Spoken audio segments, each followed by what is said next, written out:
What I want to talk about today is something extremely infuriating. So if you're in a good mood right now, I tell you, you better kiss that thing goodbye because there will be no happiness left after this topic.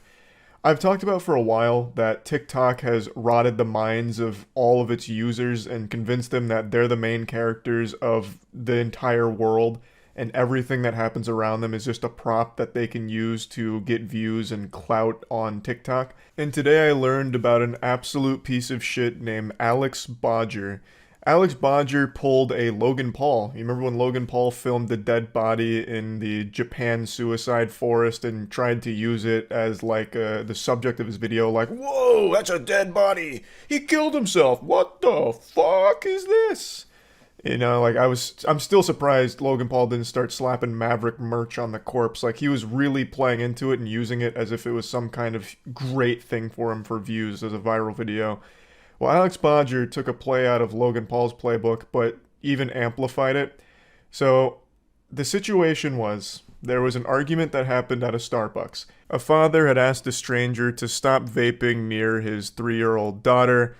The stranger got very upset and it escalated into a murder. He stabbed the father right in front of his daughter and he bled out and died right there at the Starbucks. Taking the life of an innocent father all because he asked you to stop vaping for a minute is horrifying. What an unhinged, evil monster. It's such a trivial thing. Just, hey bud, can you just stop vaping for just a minute or two? Like my daughter's right here and it's making us a bit uncomfortable. Like that, there was just no reason this should have ever escalated at all to begin with. Dude must have been vaping stupid juice. He threw his life away as well. He's going to spend the rest of his life in prison for this murder, as he should. Just an awful and sad situation, and it really does blow my mind reading stories like this, where someone kills over something so small. Like, there was just no reason to even be upset in the first place that this guy asked you to stop vaping. What's the big fucking deal? Just stop vaping for a couple of minutes. It makes no fucking sense to me. Now, where does Alex Bodger come into play? Well, Alex Bodger was nearby and saw the scuffle starting, and he immediately started filming it and caught the stabbing, at least the last part of it. So he walked over to watch the guy bleed out, and as he's bleeding out, he just keeps saying, "Man just got stabbed. He's dead, bro. He's dead." And then he's getting like multiple angles, like he was trying to film a fucking 360 video of this for TikTok. He makes no attempt at all to do anything helpful to the situation, like calling authorities or anything even remotely useful to trying to help at all. It's all just about his TikTok video for him. I clearly can't show you the video, it's very bloody and very disturbing, but I'll play the audio from when he walks over, and it only gets worse from here because he continues to film and he gets more and more excited that he just filmed the man's death. Man stabbed, bro, right here. Right here. This guy just stabbed this guy, man. This guy just stabbed him, bro. He's dead. He's dead. He's dead, bro. He's dead, bro. After filming his passing, he then turns the camera to himself to make a selfie vlog out of it, which is why we now have this infamous picture of Alex Bodger. He's doing like the actual Twitch pog face with the dead, bloodied body right behind him. He couldn't stop himself from smiling and pretty much giggling. He was cheering on this death like he was at a fucking sports game. Such he cares, Sonios. This motherfucker just died, bro. He just died, bro. Holy fuck. TikTok has just created an entire generation of absolutely fucking useless losers like Alex Bodger. Does nothing to help the situation and somehow uses a tragic murder as some kind of clout goblin scheme to make a viral video out of it. Now, luckily there is still some shred of hope for at least some TikTok users, because this guy got fucking dunked on so hard he deactivated all of his shit because everyone was bullying him for being this subhuman piece of shit that he is. So that's good at least. He even went back the next day in order to smoke a cigarette where this guy had been killed. Which is some real psychopath shit. I bet this guy really thought in his little smooth brain that this instance was going to be his ticket to the big time, the big leagues, the upper echelon of TikTok fame. He would be the guy that filmed the murder. I guess. Starbucks stabbing fam. So I'm walking down the road. I thought I see a street fight. I thought it was just a street fight, right? So I start running over there. I start videotaping. This guy actually just looks like he's cosplaying as a generic psychopath. I don't know how to explain it, but just by taking one look at him, I know he lives alone in an apartment and abuses his pets. He addresses the viewers as the Starbucks stabbing fam. I guess that's what he's trying to call his community, or lack thereof, a community. It's pretty clear that he doesn't actually think this is a serious situation at all. This video is supposed to be like his defense, his side of the story, explaining it, you know, getting to the truth of it. You've all misunderstood me, and, you know, that kind of deal. But it's really not that at all. And at no point does he even address why he decided not to even try and help or call authorities or anything and just sit there and film. I really thought this was just going to be a standard cookie cutter influencer apology video, complete with the fake tears true combo, but it's something very different.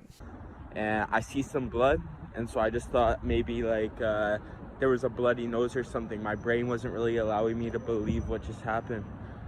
And I knew he was dead, but at the same time, and so like this is my first time ever experiencing this, right? So like my brain's just like, he's dead, like and so I just start screaming because I don't know what the fuck else to do. The murderer is standing right there. All that's going through my head is like, holy fuck, I'm standing right here screaming he's dead while the murderer is right there. What if he comes at me and fucking kills me? Oh, brother, we got it all wrong. He was afraid, clearly. You know, the murderer was right there, and this guy was concerned that maybe the murderer would come and kill him. He was so afraid that he stood there and continued to film the whole thing, including filming the murderer, while delivering play-by-play commentary as the father died in front of him. And then still continued to sit there filming and then turning it into a selfie vlog style where he starts pogging and laughing. It looked like he really was afraid, and now he's explained it, and now it makes sense. You know, he was like a deer in the headlights, afraid for his own life, clearly. But I'm in so much shock, I'm just standing there doing this. And then I had what I thought was the most controversial thought of my life, which it was controversial, where I'm gonna say Satsi Kesanias. This motherfucker. But the motherfucker just died part, like that smile on my face, that was out of uncomfort. I was so uncomfortable, I didn't know what just happened. Like, that's how I always am in uncomfortable situations. I put a little bit of a smile on my face, you know? And like, I fucking hate the way this guy talks. He is talking like he's still trying to woo TikTok girls with this shit.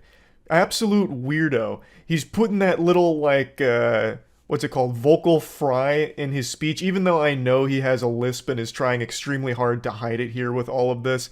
And he's still taking, like, trying to make these, like, flattering angles while talking about filming this guy dying and cheering it on. I'm surprised he didn't start, like, sticking his tongue out and biting his bottom lip, because he even did, like, the generic, and, like, you know, that kind of garbage. What an absolute fucking creepy douchebag. Now, for what it's worth, I know that for some people in a traumatic or scary situation, they cope with it with, like, a smile or something.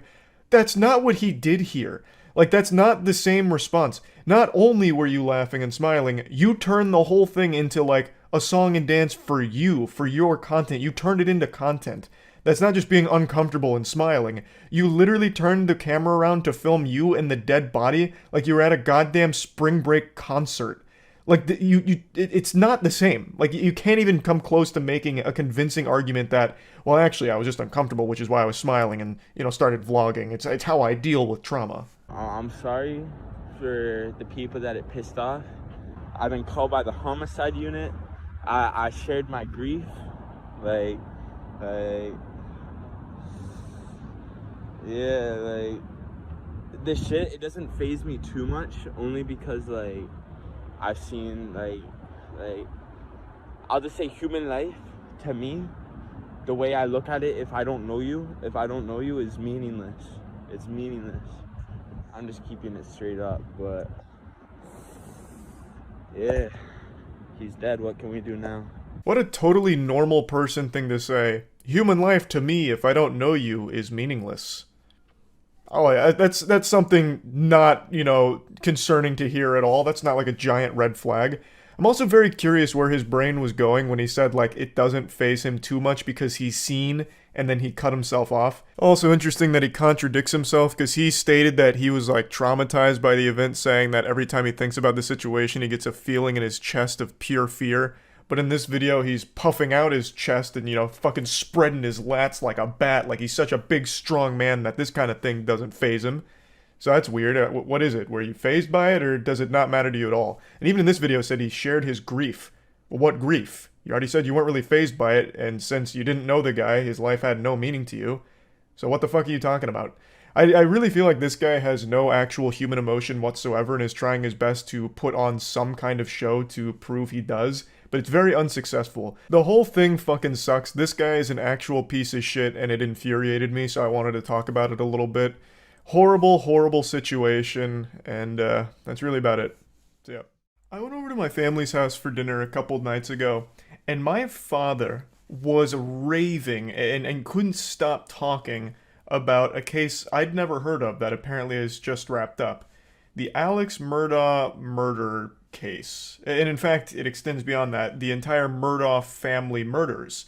This is a very high-profile case that I just hadn't heard of until my father started lecturing me on it like I had just taken a criminology course. He apparently followed every single piece of evidence that dropped. He watched every trial, everything. My dad studied the tits off of this case like he was going there to prosecute Alex Murdaugh himself. And it piqued my interest. It made me want to learn more about it. So I went to the best goddamn channel on YouTube for things like this, Legal Eagle. Legal Eagle recently made a full, beautiful breakdown going over every single piece of evidence and every single key point in the entire Murdaugh history. So I'm going to put a link to that in the description, but I just kind of wanted to share it with all of you because this is one of the more deep and disturbing cases I've learned about in quite a while. So I just wanted to share kind of the gist of it with all of you, but I highly recommend watching Legal Eagle's video on it if you want to learn the most about it and see how everything unfolded. You see the Murdaugh murders. So my dad just told me about that. I didn't know anything about it.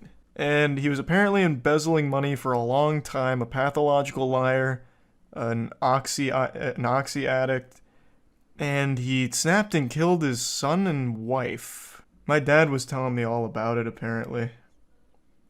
Or, not apparently, my dad was telling me all about it.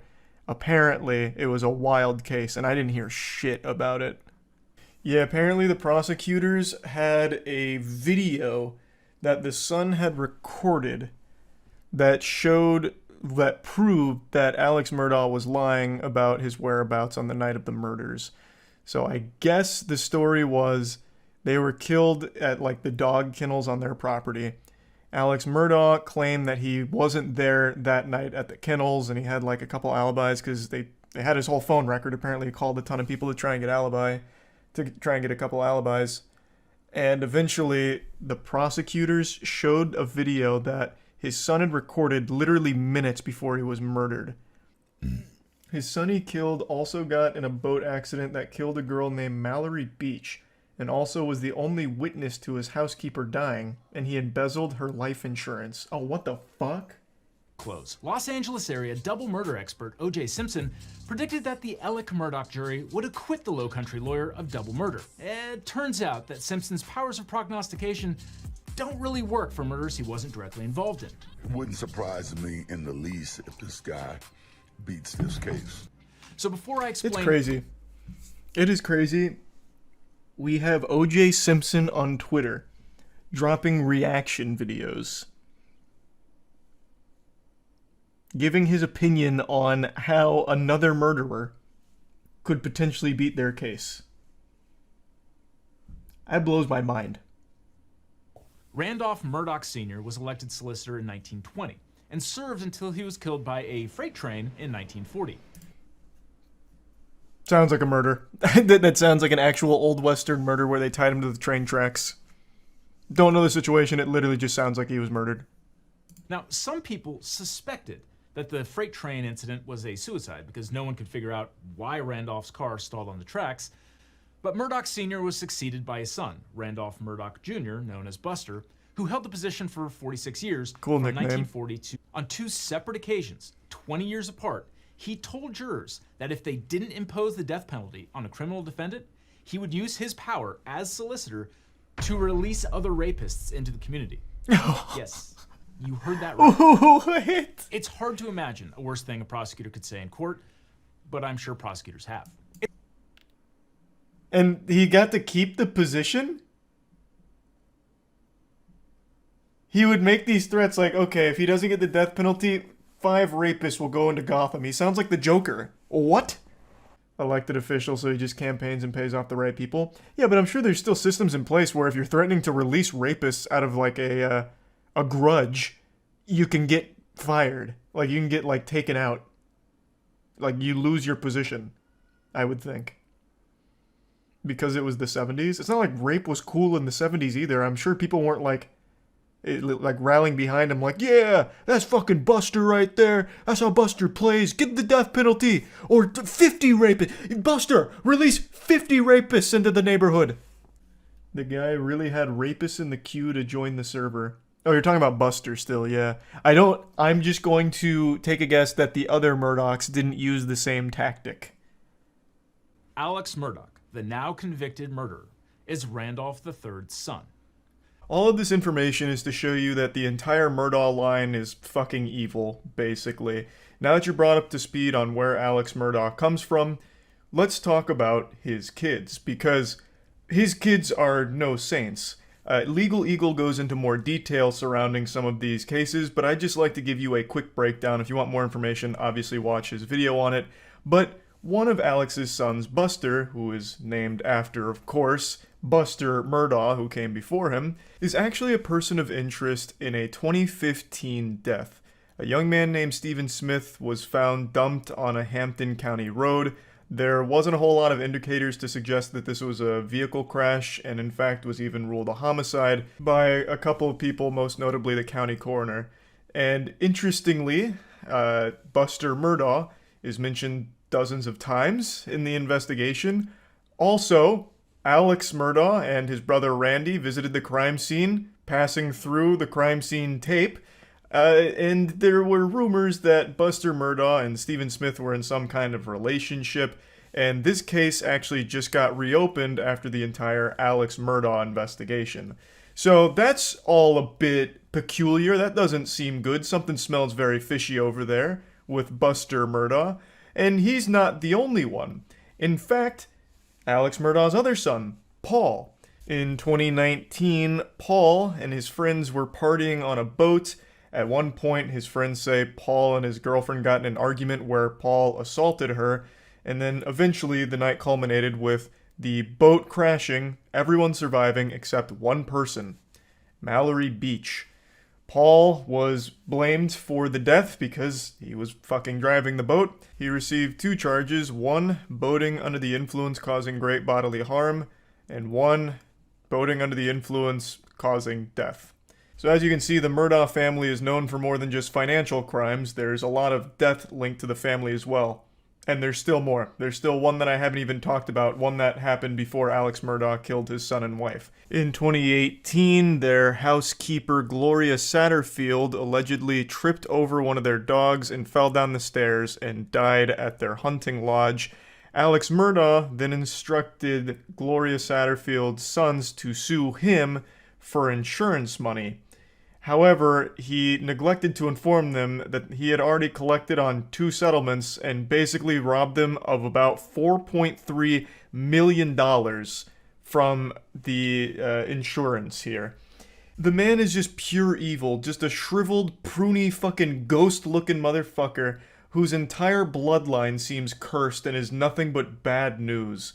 It is disgusting. His lawyer said he planned to sue Alex and Maggie personally, because they allegedly kept a beer refrigerator at the hunting lodge and underage kids were free to drink up. Given the scale of Alex's financial crimes, discovery of his assets would have revealed years of Murdaugh's criminality. Later that same night, Alex allegedly found Paul and Maggie dead outside the kennels at the Murdaugh's sprawling hunting estate.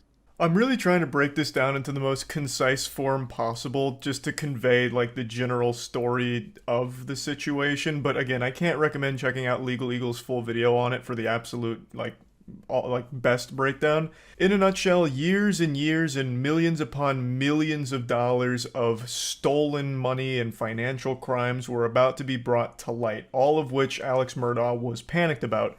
So, the main theory behind his motive for killing Paul and his wife Maggie is he needed some way of buying time to weasel his way out of this situation. I shit you not. The murder of his son, Paul, and wife Maggie, right now the leading theory is he did it for sympathy, to portray himself as a victim, and to basically just buy himself some extra time to get out of the situation because all of these financial crimes that had built up over years were about to be fucking blasted publicly. All of it was going to come to light. So that was his plan. Now, Paul was murdered before he ever stood trial for the death of Mallory Beach. But I'm getting a little ahead of the story because there was one other baffling situation that occurred involving a hired hitman that Alex himself hired to shoot and kill him so his other son could get his insurance money. So Alex admitted to stealing from Chris and blamed his behavior on an opioid addiction. And then hours later, that same day after that conversation with Chris, Alex was shot in the head. Yes. Seriously. Does this seem like a far-fetched Netflix series yet? So, now we're at the part that I know. Everything that preceded this, fucking wild. No clue. But now we're getting into the part that my dad was talking about, and now I'm kind of in the know on where all this goes. Chat just educated me about this, so I have the spoilers here.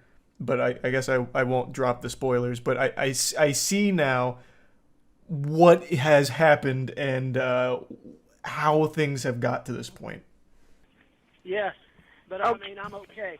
Alex later admitted that he hired his cousin Eddie to shoot him. So Alex's remaining son Buster could get the life insurance. $10 million life insurance policy. But apparently cousin Eddie wasn't up to the job because the gunshot Good picture. wound was National just a blaze Lampoon. that temporarily blinded Alex. Eddie would also turn out to be Alex's oxycodone dealer. Alex later admitted that he stole from his law partners and clients to fund his addiction to painkillers. According to Hold on, then my dad's calling me about the Murdaugh shit that I just sent him with this. Hold on. Yeah, well, did you even know about all of the Murdaugh shit with his family? Like how his son is most likely responsible for deaths as well? Yes. You And his son that, like, was in the boat accident. yeah, the boat. Yeah, the whole deal. I mean, yeah, I know all the background of the whole thing. Yeah. And then how he tried to set up, like, his own... Yeah, I just got to that point. Cousin Eddie to like a hitman to shoot him for the life insurance policy for Buster. Yeah, and then they fucked that whole thing up. Okay, I didn't know if you knew any of that because you didn't mention it. That shit's crazy. Well, see, that's why I haven't been playing any games. I got so into this shit. I'm like, I can't stop. It's like, see, that's why I said this is 10 times better than the goddamn O.J. Simpson. Yeah, no, this is absolutely wild. I had no idea it was like so deep reaching. I know. See, that's what I'm telling you. So you think it's pretty cool, right? Well, cool is like probably a weird word to use for it, but like it's fascinating. Like it feels like it's some kind of crazy movie. Yeah, he's really into the whole Murdaugh shit. He got like encyclopedic knowledge on this whole thing apparently. He didn't even mention the family stuff, so I thought that'd be news to him. Yeah, no, this whole family's rotten. Although I haven't heard anything about the mother, so maybe she didn't do anything terrible. I have no idea. for violent schemes. Real quick though, was his plan actually to die? Like, did Alex Murdaugh hire cousin Eddie, goofball McGee, red-blooded patriot, fucking wild maniac to come shoot him and kill him? That's wild. So his plan was actually to die. He said, come shoot me in the head. And then he survived. He's like, damn it. Time to change plan. Wow. Hey, a lot of things can be said about Alex Murdaugh, but God damn it, he gave it 110%. This man was ready to literally kill himself so that way his son could still have some fucking cheated funds. $10 million life insurance policy. The drug dealer. The trial's biggest bombshell was an unsent Snapchat Yes, video this is the one that recovered my from dad Paul's was talking phone. about. Alex told police he had last seen his son and wife 90 minutes before he found their bodies. Several witnesses testified that they could hear Alex's voice in the background of the video. Hey, he's got a burn in his mouth. Did the Snapchat video influence Alex's decision to testify on his own behalf? Almost certainly yes. The very first Well, thing yeah, and I think that is very clearly his voice in the Snapchat video. Very clearly. Alex did on the witness stand was fess up that he lied about being at the kennels. Alex admitted it was his voice on the video. Were you in fact at the kennels at 8:44 p.m. on the night Maggie and Paul were murdered? I was. Did you? So then he absolutely just admits to a lie right there. I do want to point out, this man's got some wild hair coloration here. This looks like a weird slider in a Dark Souls creator. He looks like a French fry with like some cheese sauce on the top. That shit is going hard. You lied to Sled Agent Owen and Deputy Laura Rutland on the night of June 7th. I did lie to them. And I'm so sorry that I did. Other than lying to them about going to the kennel, I was very Holy cooperative shit. in every aspect of this investigation. When Alex's brother Randy overheard Alex trying to bribe a nurse to let him use her phone, he thought it was suspicious. And brother Randy called the police and the story began to unravel. Oh, Jesus Christ. Sled sketch artist and spent Man, this guy just straight up looks evil. He looks actually soulless. Those are some hollow, empty devil eyes right there. 100%. Sometimes people just look the part. But in an earlier interview with investigators, Alex had actually implicated his groundskeeper. He also told the jury that someone angry about the death of Mallory Beach committed the murders. These inconsistencies undermined Alex's credibility. Then there's the mess with Alex's financial crimes.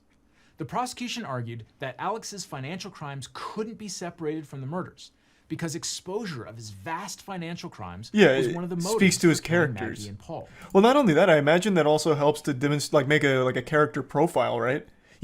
I don't know if that is actually something that's usable in court, but doesn't that also serve to poke holes in the credibility since all of these financial crimes hinged on a bunch of lies and embezzlement and all of that?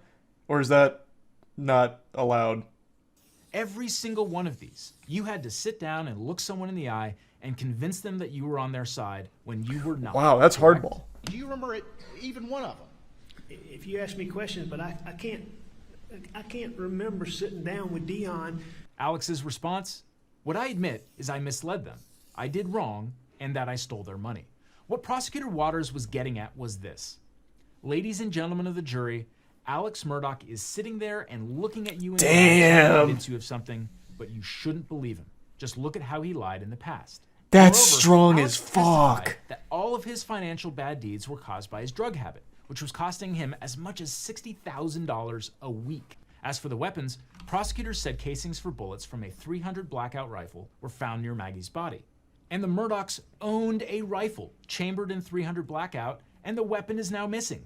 Alex also couldn't account for the clothing he was wearing on the day of the murders. His clothes had never been found. His mother's caregiver testified that after the murders, Alex tried to remind her about what he was wearing.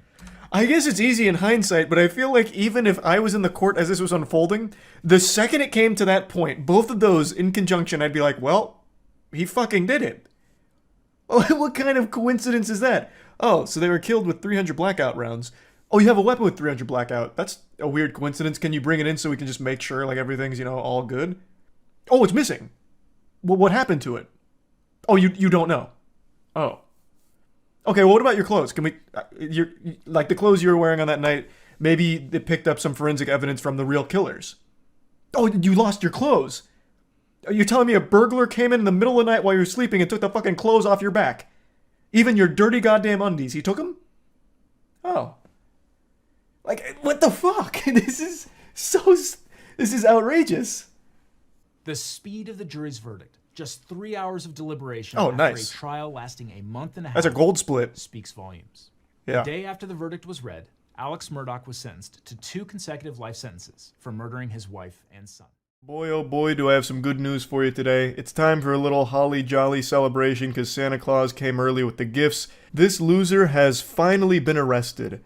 Now, I'm sure none of you recognize this guy. This is probably not a face any of you have seen unless you're a woman in New York, and in that case, this is probably a face that you swiped left on Tinder for. But this is the face of the man known as Benz, the infamous street racer who's blown up on Instagram and YouTube over the last few months. This isn't like a really stunning revelation, he just looks like a normal asshole. It's not like some kind of big twist like it's Bruce Wayne behind the Batman mask or anything. But I actually recently talked about Squeeze because he went on Neon's stream and did his street racing stunt maneuvers and ended up getting in a hit and run live on Kick. So of course I was making fun of him and tossing tomatoes, shouting boo. I think it is so incredibly lame to do the kind of shit that Benz was, where he'd just go out on public roads and put everyone's lives in danger around him, just driving fast and recklessly for his content. And this is a criminal who is addicted to attention, which has to be the worst combination for a human being ever. If you are a criminal, the last thing that you would want is a lot of eyes on you. But this guy, Jiminy Christmas, he was absorbing it like a sponge in a sink.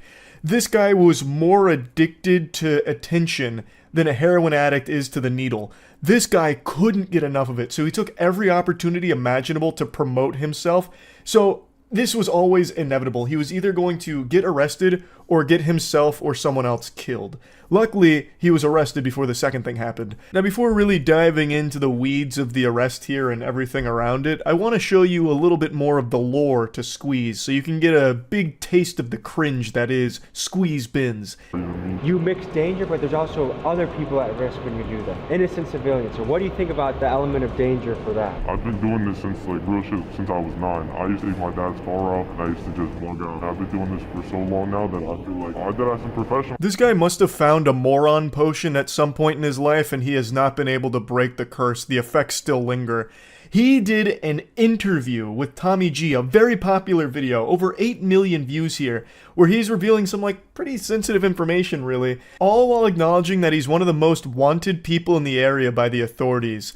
How stupid can you be? He's going on a press tour here to promote himself while actively engaging in illegal activity and putting himself in as many places as possible, giving authorities all the evidence they could ever require. He also has the gall to call himself a professional. He is a talented driver, no doubt, but the only thing he's a professional at is not dying. That's it. He's going out there and gambling with everyone's lives and his own, and nothing beyond that. He's not a professional at anything, he's just currently surviving. Is all. That's how I drive. There's been incidents where I've gone out with people and they try keeping up with me and they've crashed. How fast do you go? I mean, there's been a video on live where I've gone one-handed 210 miles an hour. Filming with one hand, driving with the other, 210 miles an hour. Yeah. That's insane. Did that scare you? Not really, just to build up a tolerance of just speed. Do you feel like the police watch your Instagram? 100%, they do. Let's pop in the... 100% they do, which is why I'm doing all of these interviews to help them in their pursuit. It reminds me of this classic story where the police put out a post on Facebook asking for information about a woman who was an accessory to a murder, and the woman they were looking for actually commented on the post asking about the reward money that was being offered, and so they were able to find her because of that. Squeeze and that lady are two sides of the same coin, just pure degenerate dummy. Anyway, though, he's finally been arrested after an incident that happened back in April where Squeeze allegedly made an illegal turn and proceeded to elude the police at high speeds. Then officers found videos of him committing various traffic violations throughout the tri-state area. Apparently the NYPD did a little fusion dance and a fist bump with another department, and they worked together and found Squeeze because he was wanted on other charges including burglary, theft, conspiracy, and more. I was reading a couple of other reports where he allegedly punched a 20-year-old man in a deli. So I'm not exactly sure what all went down there, but ultimately it ended with him getting arrested and the NYPD commissioner taking a victory lap here and dunking on him on Twitter by saying Benz is in custody thanks to New York's finest. And then he posted a picture of his Instagram with the word apprehended slapped across it there. as if it's some kind of like busted thing in Grand Theft Auto. So Antonio going from squeeze bins to squeeze mins here, being shoulder to shoulder squeezed into a cell with other dudes, hopefully. But there's no telling if he's actually going to face real prison time. It seems he's been released because after all of this, he did make an Instagram post about how he can't go live on there. So then he made a Twitch account, which I can't find. I do see a Squeeze Bins account there, but there's nothing on it, and I think that's just an impersonator trying to capitalize off of this. His original Instagram account appears to be banned, and the only one I can find is another one that appears to be an impersonator, but maybe it really is him. I have no fucking clue. I also can't help but giggle that he decided to make a Twitch account instead of a Kick account. Like, not even this blatant criminal who has already broadcast crimes on Kick wants to make an account over there and stream on purpose. He still decided to go to Twitch first and foremost. That's kind of crazy to me because Kick is the home of broadcasting illegal activity. They don't do shit about it there. They give you like a subtle thumbs up because it's driving more traffic to their site. That should be home turf for Antonio here. Squeeze Bins would be hoisted on their shoulders like a golden goose. And yet he still said, ew, I'll just go to Twitch instead. That boggles my mind a little bit. I did laugh when I read that he made a Twitch account. I wish they'd make an example out of him here. He's not like the only one doing this kind of content, the lone alpha wolf or anything here. This is a pretty popular niche of content online where people just put on a helmet or wear some kind of mask and then just commit crimes. And like, taunt authorities driving around recklessly, endangering a bunch of innocent people's lives on the road for content and views on Instagram and YouTube and shit. He is far from the only one doing this. So I think if they would actually give a fuck here and pursue real serious charges and actual repercussions for his actions, it could help to dissuade others from pursuing this. At least I would hope. I would really like them to not play softball here and actually do something about this. He has been caught. Hand in the cookie jar here. He has all of this evidence that he himself has compiled about his crimes and how he's not remorseful and will always continue to do it, most likely. Why the fuck would you just give him a slap on the wrist? It's also more than the dangerous driving. He apparently beats people in delis, at least according to some of the reports here. Like, this is not someone that they should just be playing like patty cake with here and saying, hey, don't do it again. All right, now get out of here. Come on, scram. Like, this is something that they should be taking far, far more seriously. I really hope that his release is a temporary thing as they build up a meteor case against him, so that way he'll actually get thrown in the slammer. There's just no excuse for it at all. Just going onto public roads and compromising everyone's safety for your content, I just think it truly super sucks. And I think the fans of this kind of content are extraordinarily annoying. So there are still like Squeeze Bins enthusiasts that are losing sleep over this, thinking that he's done nothing wrong. Nobody got hurt, even though in his interview with Tommy G, he says that people have tried to emulate him and they have crashed. So people have literally gotten hurt. He also did get involved in a hit and run on stream, but whatever, I suppose. Just go ahead and ignore reality here and continue to live in fucking delusional Narnia land. But, you know, hey, they're Squeeze Bins guys. Of course they wear diapers and eat glue. Is what it is, I guess, but I'm just super happy that he's finally been arrested, and I can only hope that they do throw the book at him. So yeah, anyway, that's really about it. So yeah. I'll be honest, I don't usually cover topics like what I'm about to touch on today, because it's extremely serious. Usually the stuff I cover is things to point and laugh at, throw tomatoes at, say boo, stinky, yucky, boo. Not this. This is horrifying. It's a story I haven't seen a ton of people mention, and I myself didn't know about it until a few nights ago, where just some random chatter during stream mentioned it, and I looked it up, and the information was only a few minutes old. Like, I don't even know how that guy had access to it so quickly, unless he's like one of the chief investigators on the case that just typed it in the chat. But when I looked it up there wasn't a ton of specifics mentioned about the case, but I followed it over the last few days as more and more information has come to the public eye. It is truly evil. And to my knowledge, this is the first case where a live stream was used as an alibi in a murder case or anything of that magnitude. There of course has been cases like with Facebook live streams and even YouTube a couple times where horrible atrocities were committed live, but I think this is the only time that someone has tried to use a live stream to prove their innocence and act as a smokescreen to cover up their crimes. And the person I'm about to talk about hasn't been found guilty yet, but they have been charged with murder with overwhelming evidence. Extremely compelling and strong evidence. On December 18th in Ireland, a woman named Natalie McNally was stabbed to death in her own home.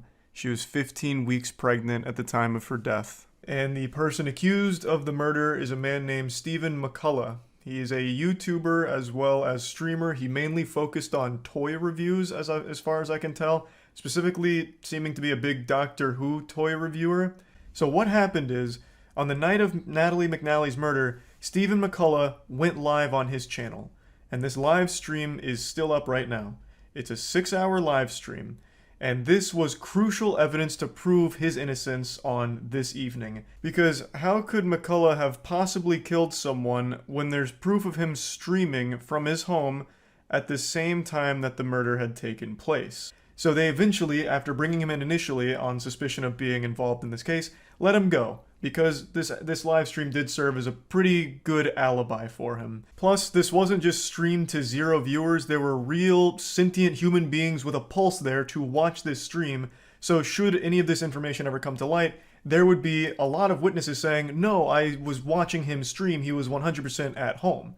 So that was his whole plan. And while this worked for a brief period of time getting him out of suspicion, it was an ephemeral victory because after the investigators combed through about 4,000 hours worth of CCTV footage, they kind of pinned his whole location. They got his whole itinerary here.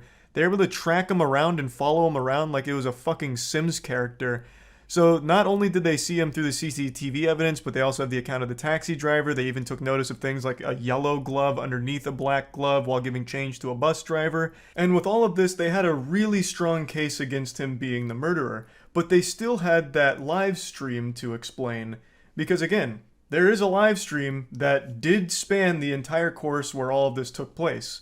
So how the fuck does this happen? You know, is he David Copperfield? Like, what, 2 places at once? Is this some kind of prestige situation where he had like a twin or a clone of himself? The actual answer is it's far simpler than you would possibly ever think. The live stream was fake.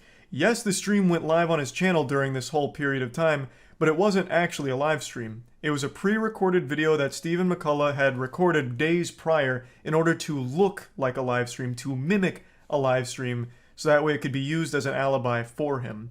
And when you watch the live stream, which again is still up on his channel, there are so many alarming red flag moments throughout it, even from the get-go. So he mentions at the very beginning of this live stream that he's not going to be able to read chat for a variety of technical reasons. One of them being it would crash his computer, it'd freeze the computer, it'd ruin the whole stream because of all of these deep tech problems that he couldn't solve. Everything's gone cattywampus, so he won't be able to read your chat. More like, Doctor, who's talking? Because I can't see you, I'm not reading chat. He just keeps reiterating over and over and over again that there's going to be no chat interaction. Because obviously, since this is a pre-recorded thing, there is no chat for him to read or interact with. Well, because this streaming software is kind of up the left, it means I can't check the live chat, which is a real shame. Can't look at the live chat for some bloody reason, because if I do, it makes the whole thing freeze and OBS just screws up. And he just kept like explaining why he can't read chat, and then he started talking about like, well, I guess I could read it on my phone, but you know, I get addicted to TikTok when I'm on my phone, and that's a mess, so I've put my phone in timeout in another room, so I won't be reading chats there either, and that'd probably ruin my internet too anyway, so no chat tonight. You guys can talk amongst yourself. I don't even like live streamers who read chat, so no chat for me tonight. There's plenty of streamers who don't interact with chat, but to go this long and this in-depth on things that make absolutely no fucking sense whatsoever to explain why you're not going to be reading chat or reacting to donations is definitely a little odd. And there's plenty of other really alarming moments about this stream, especially looking back on it in hindsight. He keeps reiterating that he's live, you know, this is live, and he's staying inside all night. He talks about like drinking and driving, and he'd never drink and drive, which is why he's staying inside, drinking on stream live for his viewers to enjoy. He's playing GTA Vice City throughout the stream, and he's making comments about like how the police force is no longer like equipped to handle cases, and there's a rise in crime. It's in the real world he's talking about. It's all very fucking alarming stuff, but by far the scariest thing he says has to be this. Yeah, that's physics. That's what would happen in the real world. Abso-fucking-notly. Abso-fucking-natly.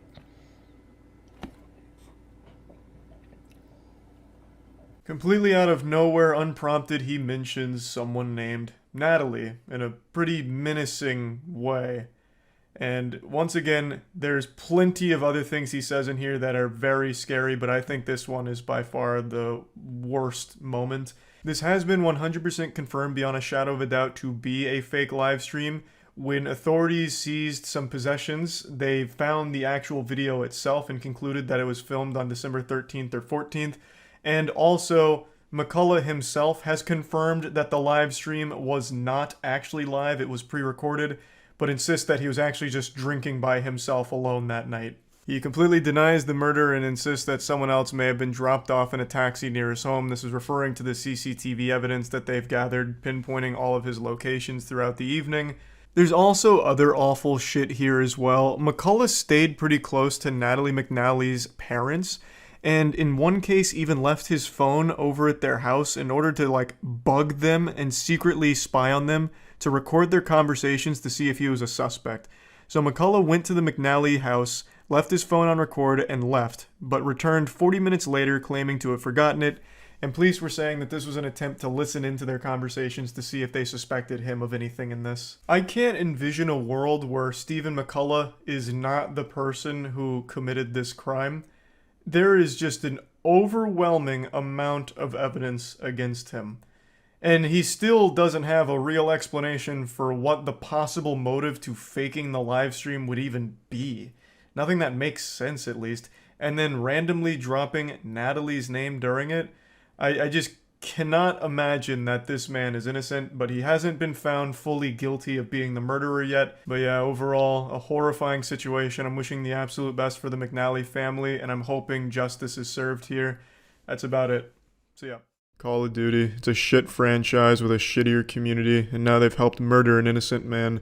So this is a story I've been following since the first reports of a suspected death via swatting were reported on, and I'm sure some of you have already heard it by now, but it's something I want to talk about. So this sad story goes, two man-children named Vaporize and Cole, and I know upon hearing these abysmal names you asked yourself, are these 8-year-olds that this story is about? No, these are not 8-year-olds that those names belong to. Those names belong to adults. And these two adults had a Call of Duty wager match for $1.50. They were really throwing the wood down that night, high stakes gambling, and they lost the match. They were on the same team and they got mad at each other and they blamed each other for the loss and they started going at it. No, my dick's 3 inches hard, so I have the bigger penis. Who cares if you have the bigger penis? A girl laughed at me once, and then eventually it escalates to the point where Vaporizer gets in contact with an even bigger virgin, the chief virgin. His name is Swatistic, and he had been known for swatting things like MLG matches and shit, just really sad, pathetic stuff. And this human catheter did an interview on YouTube talking about this. I still watched it because I wanted to hear what a swatter sounded like, and it's exactly like what you'd expect, just as pathetic as you'd imagine. Right, do you take any responsibility for what happened? The argument can be made that the police would have never showed up if I didn't make the call. However, I don't believe that I'm the only guilty party involved in this whole incident, considering I was contacted and, almost instructed to SWAT and taunted to SWAT an address. I mean, of course, if you want to, you could say that, of course, I was involved. However, other people were involved. Yeah, the call was made by me, but as far as the whole incident, you could point the finger at numerous people. It's amazing how you can actually hear the back acne in this kid's voice.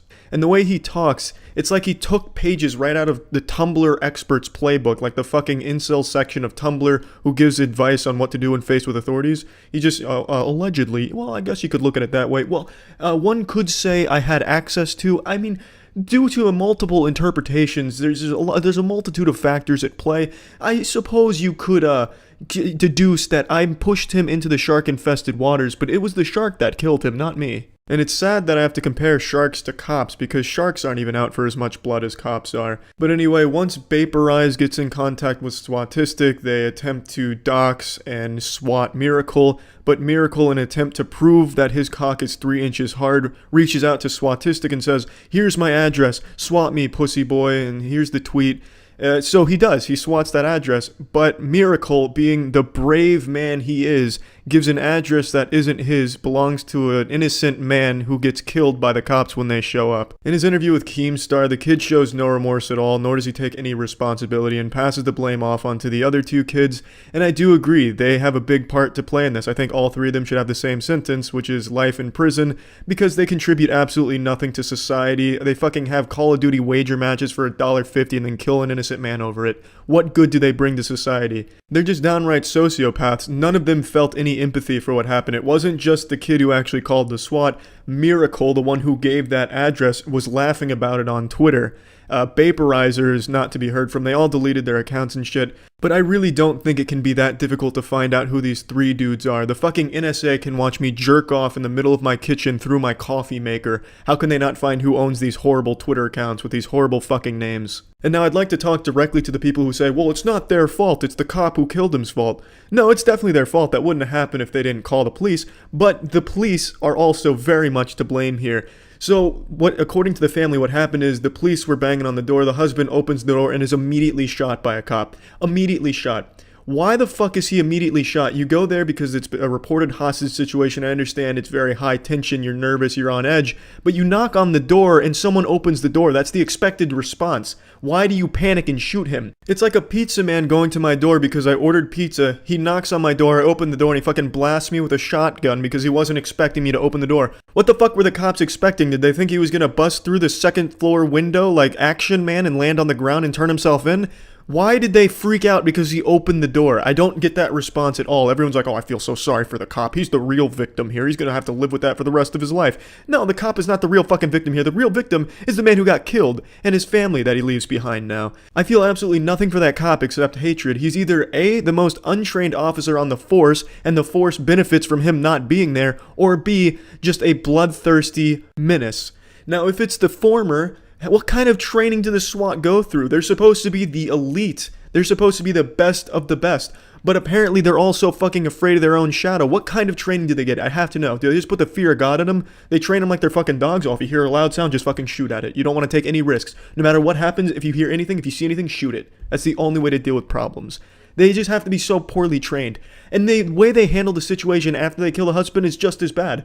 So they go there because it's a reported hostage situation. They kill the man who I guess they immediately assumed was the man who took the hostages. He opened the door, he must have the hostages. Fucking blast him, okay? He's down. Now they have the hostages left. And what do? They make the hostages walk over the corpse and then handcuff them. What fucking heroes, huh? That's how you're trained to handle a hostage situation. You handcuff the hostage after making them walk over a dead body? Amazing. Absolutely amazing. SWAT is a fucking joke. An absolute fucking joke. I made this video when the story was still fresh and all the details weren't fully out there, and now I just watched an interview with the mother of the son who was killed by the police, and she says there was no knocking on the door. He heard noises, so opened the door and was gunned down. They weren't giving him any warnings or anything, they just killed him the second he opened the door. Which doesn't exactly make it any better for the police side of the story. I'm not going to take out the part of the video with the knocking on the door portion because there still is some sources claiming they did knock on the door and then killed him when he opened it. So really neither one of them looks better for the police. Him opening the door while they, didn't give him any warnings or anything and killing him, that's just as bad. I don't know what the fuck they thought he was doing, opening the door to charge them with like riding on horseback or something. It's still a ridiculous scenario that doesn't warrant them gunning him down in any cases. Also, more breaking news as I was rendering this video out, the swatter has been arrested. Here's his picture. This is him. Looking like a man you'd find at your local card shop playing Yu-Gi-Oh! With the children. And now I'm happy to say, Tyler joins the Hall of Fame of swatters with Robert McDade and Zachary Lee, who are behind bars for many years. It's a fantastic conclusion, really. But this shouldn't be where the story ends. Miracle and Vaporize and the cop need to face repercussions for this event. This whole thing wouldn't have happened without Miracle and Vaporize coming together and forming the perfect storm of tiny penis and lack of testosterone. And if Tyler's going to jail, those two should also be going to jail. Vaporize will likely get raperized in there. And it'd be a miracle if the other guy's asshole wasn't stretched 2 feet. The cop also needs to be joining them with some more than just a paid vacation. There needs to be more done here. Justice hasn't been served entirely, but it's a great fucking start. And I just want to address this because I already know it's going to come up in the comments, people calling me just a cop hater, one of those fuck all cops kind of people. I'm not. I don't hate all cops. There's good and bad cops, I know that, but there's a lot of bad cops, a lot of them going around right now. Just take, for example, the fucking Simon Says killer from not too long ago, who just executed a man who was following his absurd instructions, making him do everything shy of an interpretive dance and write him a book report, and then he kills him. It's fucking sickening. And I think this is another example of a bad cop. I know we don't have all the details surrounding what happened here, but I don't think under any circumstances would a man opening a door warrant being gunned down in cold blood. Unless he walked out of that front door with a nuclear bomb strapped to his chest, I don't see why you executed him like that for no fucking reason with no warnings. It's just disgusting. This is a bad cop. There's a lot of bad cops, but I don't hate all cops. Obviously not all cops are bad. But yeah, I mean, that's this whole story, and I'm super glad the swatter was caught, and we can only hope that justice is served for the other 3 that were involved in this tragedy. So yeah, that's it. So yeah. There's so many things in this world that can make you frown. Undercooked meat, getting a porta potty tipped over on you while you're inside, just to name a couple. I want to give you something that can make you smile. One of those public nuisance streamers whose whole existence revolves around making everyone's lives around them worse as their content has just been arrested. 2023 has actually been a pretty solid year for streamers everyone hates getting thrown in the slammer, finally facing some real repercussions for their awful behavior and unbelievable cringe, such as the streamer Johnny Somali, who is still currently in jail in Japan right now, God bless. Now, I haven't seen a follow-up to the individual we're going to talk about right now, so I'm going to delve into fantasy like it's the fucking Magic Treehouse here. In my little headcanon fanfic, he is currently sitting in his prison cell blubbering his little eyes out like a bitch. And this clip actually makes me extremely happy. It reminds me that Christmas is right around the corner because it gets me in a joyful spirit. And just as old Saint Nicholas taught us, it's better to give than to receive. So I wanted to give you all the gift of a big ear-to-ear grin as we watch this insufferable asshole get arrested, but also what led up to it. Hey, listen up. You look so cute and you look so delectable. I want to put you on a plate and just eat you up. How about that? What's your name, baby? I know you're sorry. You're sorry you can't get with a hunk like me. You're sorry you're stuck with a cuck that you fucking cheat on. You record videos of you sucking off other guys and he wants to see that shit. Correct me if I'm wrong. This guy's voice sounds like someone doing an impression of a Redditor. He's got that quintessential nasally loser voice, and clearly he knows he's not actually going to end up getting this girl's number or anything like that. He's being as abrasive as possible because it's content for his stream to entertain them by just going up and harassing women as much as possible. Admittedly, this guy is also self-aware enough to recognize that he is a creep, but instead of doing anything to fix that and better himself, he's more than happy to lean into it as much as possible to become the ultimate creep. He has adopted it as his only personality trait, being a loveless, sexless loser, and tries to make a career out of it. He is actually striving to be a professional dumpster for everyone in the chat to spit in and laugh at. It is pathetic. Dude's out here more dripless than I am, by the way. He's out here rocking a yellow t-shirt, bright yellow, looking like Curious George's friend, the man in the yellow jacket. Goober's also got some of the worst posture I've ever seen in public. He's more hunched over than that iconic photo of Goatman in the forest. So I already know when he's not out in public harassing people for his stream, he's inside on the computer doom scrolling the internet, rotting and withering away. Now, of course, I'm not usually one to criticize posture, because sometimes when I'm streaming, I get fucking hunched over and right up against the monitor too. But at least when I'm out in public, I'm self-aware enough to recognize that you gotta straighten that shit up. And that happens regularly, right? Tell me I'm right on the money or not. Tell me, okay, listen up, baby. I'm so sorry. You know, I really tried. God damn you. Her booty's so small. Fuck. It's so cute how he also has a friend with him that's doing the same thing, but from a distance, kind of whispering it to stream, just insulting the girl for the audience. What an unbelievable power couple of fucking douchebags. I don't want to bother you guys. I'm not trying to be creepy in any way, but can I get like one of your numbers and I'll be on my way and then we can meet up? We're actually going to go meet our boyfriends right now. So. Oh, so I can't take you out or do anything like that? Yes, really quick. Just stop right now. Sorry. Doesn't matter what you want. Do you want? Here's what we're wondering. I'm sorry. You're just so fucking hot. That second encounter right there is nightmarish. This girl's walking on the street alone. 2 weirdos come up to her and say, "It doesn't matter what you want." And you can see her facial expression drop, just completely sink into a panic mode. I have no doubt she expected to be attacked by them or something, and you can see she picked up the pace, because who wouldn't? That's a fucking weird thing to have happen. That's frightening. And especially from these two guys who are just walking around, camera out, coming up to you in the middle of the night. Like, what the fuck? This whole shtick sucks. It's just going up and bothering people who are just going about their night. Just randomly coming up to women. Hey, pardon me, toots. Unsucked penis is a disease, and I'm suffering from it. Are you the cure? You should be. It's fucking dumb. And it's a lot worse than that. It's worse than just going up and doing cringy lines. It's sticking around, bothering people, and in this case, scaring a woman who's walking home alone. Want to be my girlfriend for 5 minutes? Do you want to just kind of go on a little date? We're gonna walk for a bit. Okay. Just a pinky. Okay. Pinky? So you can hold my hand. Oh. Yeah. So, Hey, I'm here with my girlfriend. I'm here with my girl. Can you guys just shut the fuck up? I'm here with my girlfriend. Okay, just shut don't the fuck scare up. people. Get the fuck out of here. I'm here with my girlfriend. You're making too much noise. Get the fuck out of here, asshole. Fucking prick. I'm so sorry, Luna. No, this is dumb. Please. No, I was just protecting you. No, I was I don't protecting want you, that, baby. no. Please. Haha, you get it? The joke is he's just pretending to be an unhinged lunatic. I don't know why you couldn't understand the gut-busting comedy of that. I'm gonna toss a quick fun fact your way, so get ready to receive it. About a month ago, I made a video going over shitty streamers like this guy and his friend, and I'm almost 100% certain that this is the same guy that ran away when someone he was harassing finally took him up on the offer to fight. He was the guy that instigated a conflict, and then the guy he was doing it to said, alright, let's just settle it right now. And immediately this guy bolted off. I'm being very generous with that term. Bolted in the same way that an alcoholic zombie would stumble across the street, because this guy is not athletic at all. But he ran away as quickly as his goofy little legs could take him, and then had this brief come-to-Jesus moment where he recognized just how sad and pathetic he is. Just this impressive specimen of trash. All right. You and me, Central Park, tomorrow. Don't be late, motherfucker.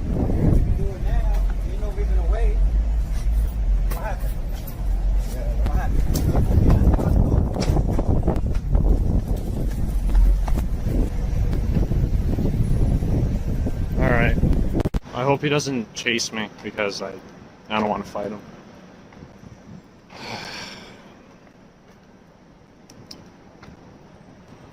Am I a pussy beta? Perhaps. But I don't know. Using all the latest and greatest in technology and summoning the world's leading forensic experts to analyze the footage here, I think we can all conclude with a high level of confidence that this guy and the guy that I've been showing you who's about to get arrested here on stream are the same person. There's just no way that this world is forsaken enough to allow two people that sound, look, and act like him and stream like him to exist at the same time. I just don't believe that. It's the same person. I'm pretty sure of it. You love it. you know that there's like a... Excuse me, what's going on? What's going on? Relax. Put your hands behind your back. Put your hands behind your back. What's going on? You're being placed under arrest. For what? I'll tell you in a minute. Yeah. You just want to talk to you? You want to run? All right, now we're going to put you on your side.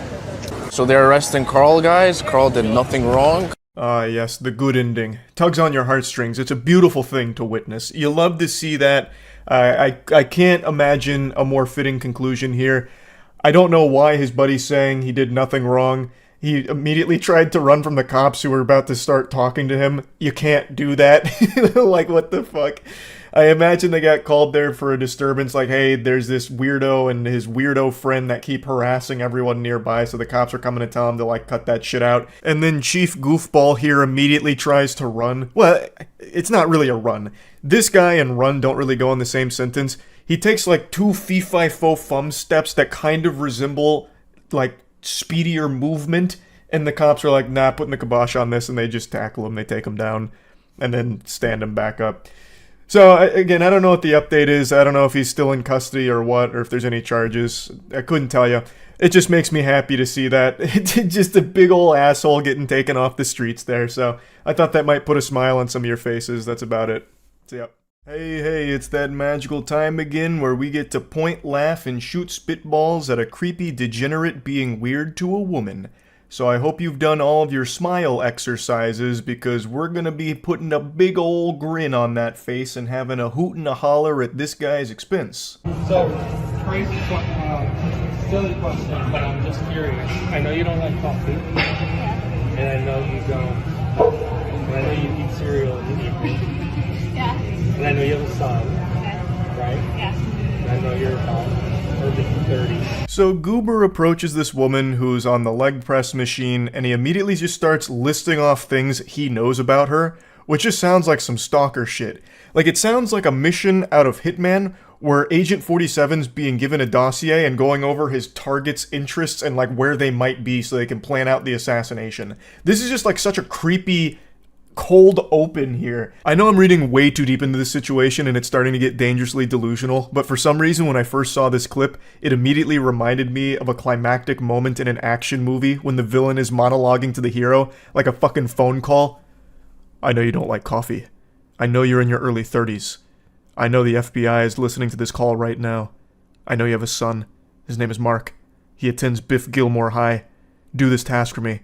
And all the agents listening to this, stay out of it. And nothing has to happen to Mark. It's just a really odd, peculiar play here. This is definitely not a play that John Madden would draw up. To just approach her and start listing off all the things you know about her, it's just weird. I'm assuming she and him have talked before, which is why he knows all this. They probably have, like, small talk. They're probably on friendly terms. I don't think he's been, like, perusing her Facebook trying to digest all of the lore that she publicly posts about herself there. But it's still weird to then come up and just start, like, spouting it all back to her about everything you know. That's what I've learned so far. Yeah, you know, I don't know. I think you're really cool. I know you have a son. I'll tell you, you know, straight up, like, I kind of feel married, like, I kind of feel like I am.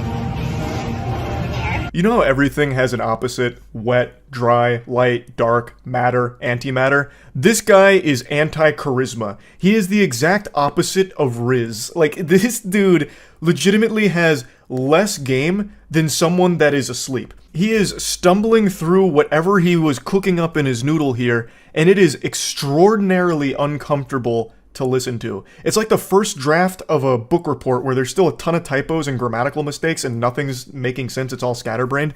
That's what's happening through this whole exchange. And yet he still is able to squeak out that bombshell there that he's actually married while actively hitting on this woman. And you can see the shock and surprise on her face to learn that little nugget of information about this guy. If I had to speculate a guess, I would imagine he's been flirtatious in the past, which is why she's even more surprised by it. So he's just a big scumbag piece of shit here for this. Yeah. Okay. Yeah. That's great. Yeah. But I don't know. There's something about you that's really cool. Like just casual, but I don't know if you would have pizza with me sometime or something. But I'm pretty sure your wife is not a creep. Good golly, heavens to Betsy, this guy fucking sucks at talking to women. He is speaking to her like he is still in middle school. He just keeps repeating, I think you're cool, I think you're really cool. Like, I have expected him to just go even harder on that, like, I actually think you're epic. Do you want to come over and see my Fortnite, KD? And then we can grab a pizza. Like, there's nothing wrong with a pizza date, I want to be clear there. But it's just this combination of, you're so cool, cool, cool, let's get pizza. Like, that's what I imagine a 12-year-old thinks romance is like. You're cool, get pizza with me, I'll have my mom order Papa John's. Like, what the fuck? It sounds like he's about to bring up cooties. Like, I don't even care if you have cooties, it's okay. Like, he sounds like a fucking child talking to her through text messages. Like, circle yes if you like me, if you like me. Oh, it's so bad. Honestly, this might be inspirational for someone out there. It doesn't matter how awkward or uncomfortable you are, you could still find a partner. Somehow this guy has a wife. Somehow this complete fucking turbo loser has a wife. And now he's trying to cheat on her. So don't be like this guy, but at least let this be known that you don't have to be the most charismatic person out there or be the most socially adept at speaking to other people to find a partner. So maybe there's a little positive spin there. But anyway, back to spitting and shitting on this goofball. The lady here is being extremely sweet about this whole thing as opposed to just splashing the cold water on him and saying, get the fuck away from me. She is tiptoeing around this, probably because she doesn't want to make a scene out of it. Most women usually try and let someone down in a nice way, because if they don't, it could get dangerous. Like, there's no telling how unhinged this guy is. He's trying to fucking cheat on his wife and he's being brutally honest about it. He is a weirdo. So it's definitely the smart call to just be like, oh, I don't think your wife would approve of us getting pizza or going to play laser tag or whatever other childish fucking offer you were about to make. Like, her being nice about it is the optimal move, but it also keeps her wrapped up in this conversation, unfortunately. So I feel so fucking bad for her because he continues to press. And he's already interrupted her workout. So I imagine it's just this giant fucking headache, this huge annoyance because this uncomfortable miasma of cringe has approached her and won't leave. Like the storm just will not pass. Yeah. Yeah. So. Not your front, but yeah. Yeah. No, that's cool. Yeah, exactly. Married, that's like. Right, no. That's why I said. Yeah. That, I wanted to be. Yeah, but, I won't say unfortunately, because, being married's good. But sometimes sometimes you meet somebody that just doesn't care. Bingo. Peekaboo, I see you. I was so curious what this guy looked like. I was freeze framing on every single goddamn pixel of this thing, trying to catch just a glimpse of him here to finally get this Bigfoot photo with him peeking in the top right there. I always get so curious in situations like this. What does the person look like who's conducting themselves this way? I know it's not important, but for me, a mystery like this sometimes just needs a little bit of closure. Anyway, he continues with his speech. I don't want to say unfortunately, because being married's great. I love it. But sometimes need something with a little bit more of a connection. A man like me can't be hunkered down to just one woman. You know what's better than one pussy? My wife's? Your pussy. That's 2 vaginas. Double the fun. What say you to that? Come get a pizza with me. Yeah, I don't know. No, but yeah, like it's my connection wouldn't be your connection. I'm married. Hopefully it does lose faith in men and humanity, right? Like, it makes us scared women to ever want to get married because we don't know if our husbands are out at the gym doing that. Yeah, for sure. I mean, I don't blame you if I'm mad at you. At least you're honest, but He's going into full car salesman pitch mode right now with the hard sell. My connection's your connection. Buy 2, get 2 free. Come on now. What are you waiting for? The deal's depreciating. Come on. It's, what are you doing? And she is doing her absolute best to be nice here. She is doing everything she can to be, sweet in this situation. To try and, just get through this as pain-free as possible so she can go back to working out, which is what she went there to do. Oh my god, it's so fucking rough. And the guy just keeps going. No, for sure. Oh no, I mean, I wouldn't have not told you. Up to this point, I just kind of said hi and let it off, and that's it. And I was, I was thinking, I really wouldn't think about it. It's unfair even to you also. So, what the hell? What's the point? The way he just blabbers on and gets all jumbled up on each word reminds me of that viral meme of that kid who was doing a line reading but accidentally messed it up. Have you ever had a dream where you could, and you never want, but you could, and you never, but do it so bad? Like that? That is his entire statement to this woman here. Just a bunch of gobbledygook. I mean, probably the best scenario is, and I'm not saying this would ever happen, but seriously, if you knew my wife and you know what I mean, we were all friends, that's different. Yeah. But and you actually would like her. Very likely. Yeah. You'll probably meet her sometime. Actually, she hasn't been, but she does come sometimes. So when we're here and I see you, I'll introduce you. That's where our adventure ends. And man, what a journey it was, huh? I don't know where to begin with that closing statement. If only you knew my wife and we were all friends, that's different. You'll probably meet my wife at some point. You'll fucking love her. I mean, she's great. You'll love her. In fact, my wife would actually love if I cheated on her with you, and that can happen after you meet her. I'll just introduce you next time that she's here. And we can talk about how I was trying to cheat on her by taking you on dates. And I think we'll all have a good laugh about it. We'll all become great friends, and then it's all smooth sailing.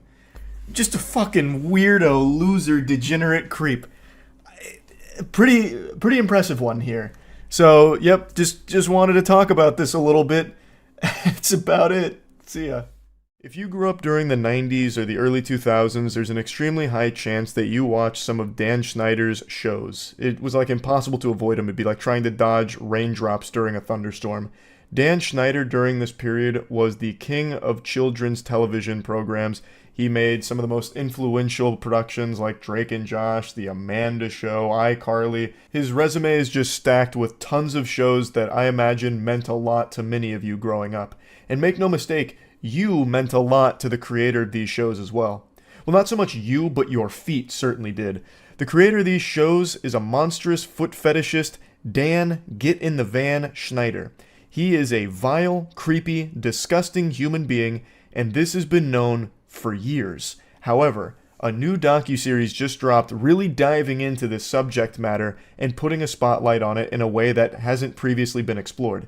It's called Quiet on Set. Now, if you don't know what Dan looks like, here's a nice picture of him here. He looks like he was made in the Dragon's Dogma 2 character creator. And Dan Schneider has become the face of Quiet on Set. However, it actually explores more than that. It's like a whole deep look at all of the horrible things that were going on during these Nickelodeon productions. It's more than just Dan, but he obviously plays a central role here because he made these shows. He was the head honcho of most of this, and he was well aware of some of these terrible and downright criminal things that were going on behind the scenes on some of these shows. And the reason I mention the foot fetishism off rip here is because that was one of the first things that people really caught on to in the public eye. After Dan's glory days at Nickelodeon, people started to pick up on how odd it was that a lot of these children's shows had an emphasis on feet. Pretty frequently, it was a common thread throughout a lot of these shows, like feet humor and having these child actors and actresses displaying their feet. And in 2013, one of the shows Dan worked on, Sam and Cat, actually ran a competition where kids were supposed to submit pictures of their feet to them. Like, that's weird. No matter how you spin it, that's a really weird thing to request from your audience of children, to take pictures of their feet for you. That's just downright creepy and wrong. I can't believe that tweet is still up, by the way, over a decade later, and no one thought to delete that. That is impressive. But anyway, people started to pick up on Dan's fixation with stompers, and it seemed like his fetish was bleeding into his work, and he was having the children unknowingly participate in it by having them display their feet.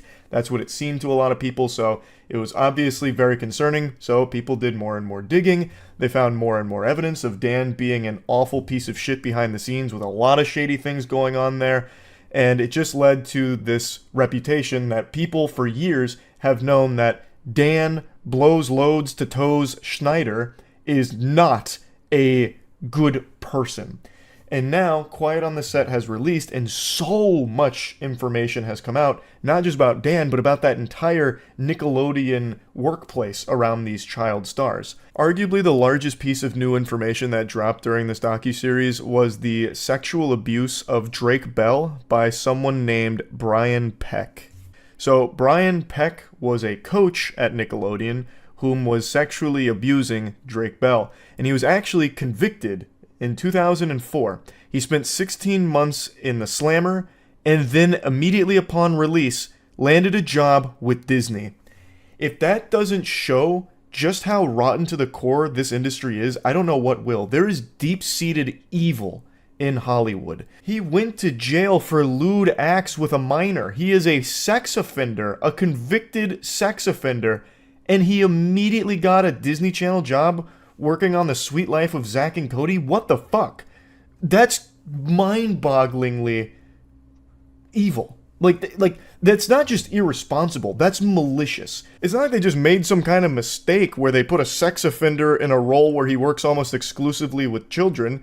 It's not like they made a whoopsie-daisy, they just happened to overlook that he's a sex offender. They knew. They would have to know, and they still hired him for that role regardless. That's scary. That's terrifying. They're actively enabling a fucking sex offender to potentially prey on more children. Drake also described that when he went into court, Brian Peck had the support of some very powerful and familiar faces. There were 41 character letters written to the judge asking for leniency for Brian Peck. 41 letters of support from industry personnel that were trying to get a lighter sentence for Brian Peck, even knowing that he is guilty of the crimes for which he is about to face the punishment, asking for a more generous sentence. These weren't just 41 pieces of toilet paper with nonsensical scribblings on it from nobodies. These were 41 character letters that were submitted by industry personnel, some of whom were high up on the food chain, so these things carried weight. And they're advocating for someone who is guilty of sexually abusing a child. Holy shit. They just viewed it as not a big deal, I guess? Listen, Judge, I understand Brian Peck diddled a child. Who at Nickelodeon hasn't? Are you really gonna throw him away or put him away and throw away the key for that? What about season 3 of Drake and Josh? What actually matters here? Let's think about that. Like, this is crazy to me. It almost stops being surprising learning that Brian Peck landed a job at Disney right after his 16 months in prison for this crime, because it seems like that entire industry just does not give a fuck about the safety of kids to begin with. So like I said, Quiet on Set isn't just about Dan Schneider and all of the awful things that he has done. It's about how awful that entire industry itself is. But once again, Dan Schneider does still play a large role in this docuseries, highlighting the bad workplace and environment that he would cultivate, the weird shit that would go on in like the writer's room and the way he'd treat some people, just a whole plethora of different bad stuff. And in response to all of this, Dan Schneider himself actually stepped out from the shadows, leaving his little gopher's hidey hole and addressing it head on in one of the most painfully scripted and staged apology video interviews I've ever seen. Hey, it's Boogie. I played T-Bo on Nickelodeon's iCarly. I got a chance to watch the Quiet on Set program, and I reached out to Dan to see if it was something that he'd be willing to discuss. I'm pleased to say that he said yes. Dan, how are you? I'm okay. The interview is not conducted by a professional. It's conducted by a former actor in one of Dan Schneider's shows, and he is not equipped to handle something like this. This is the biggest load of baloney. Like, this is just some straight up fucking malarkey. There is no pushback from Boogie on anything in this interview at all. It's just strategic softballs designed to give Dan Schneider some kind of sympathetic PR win here, where he comes out of this looking better, where he comes out of this like not the bad guy.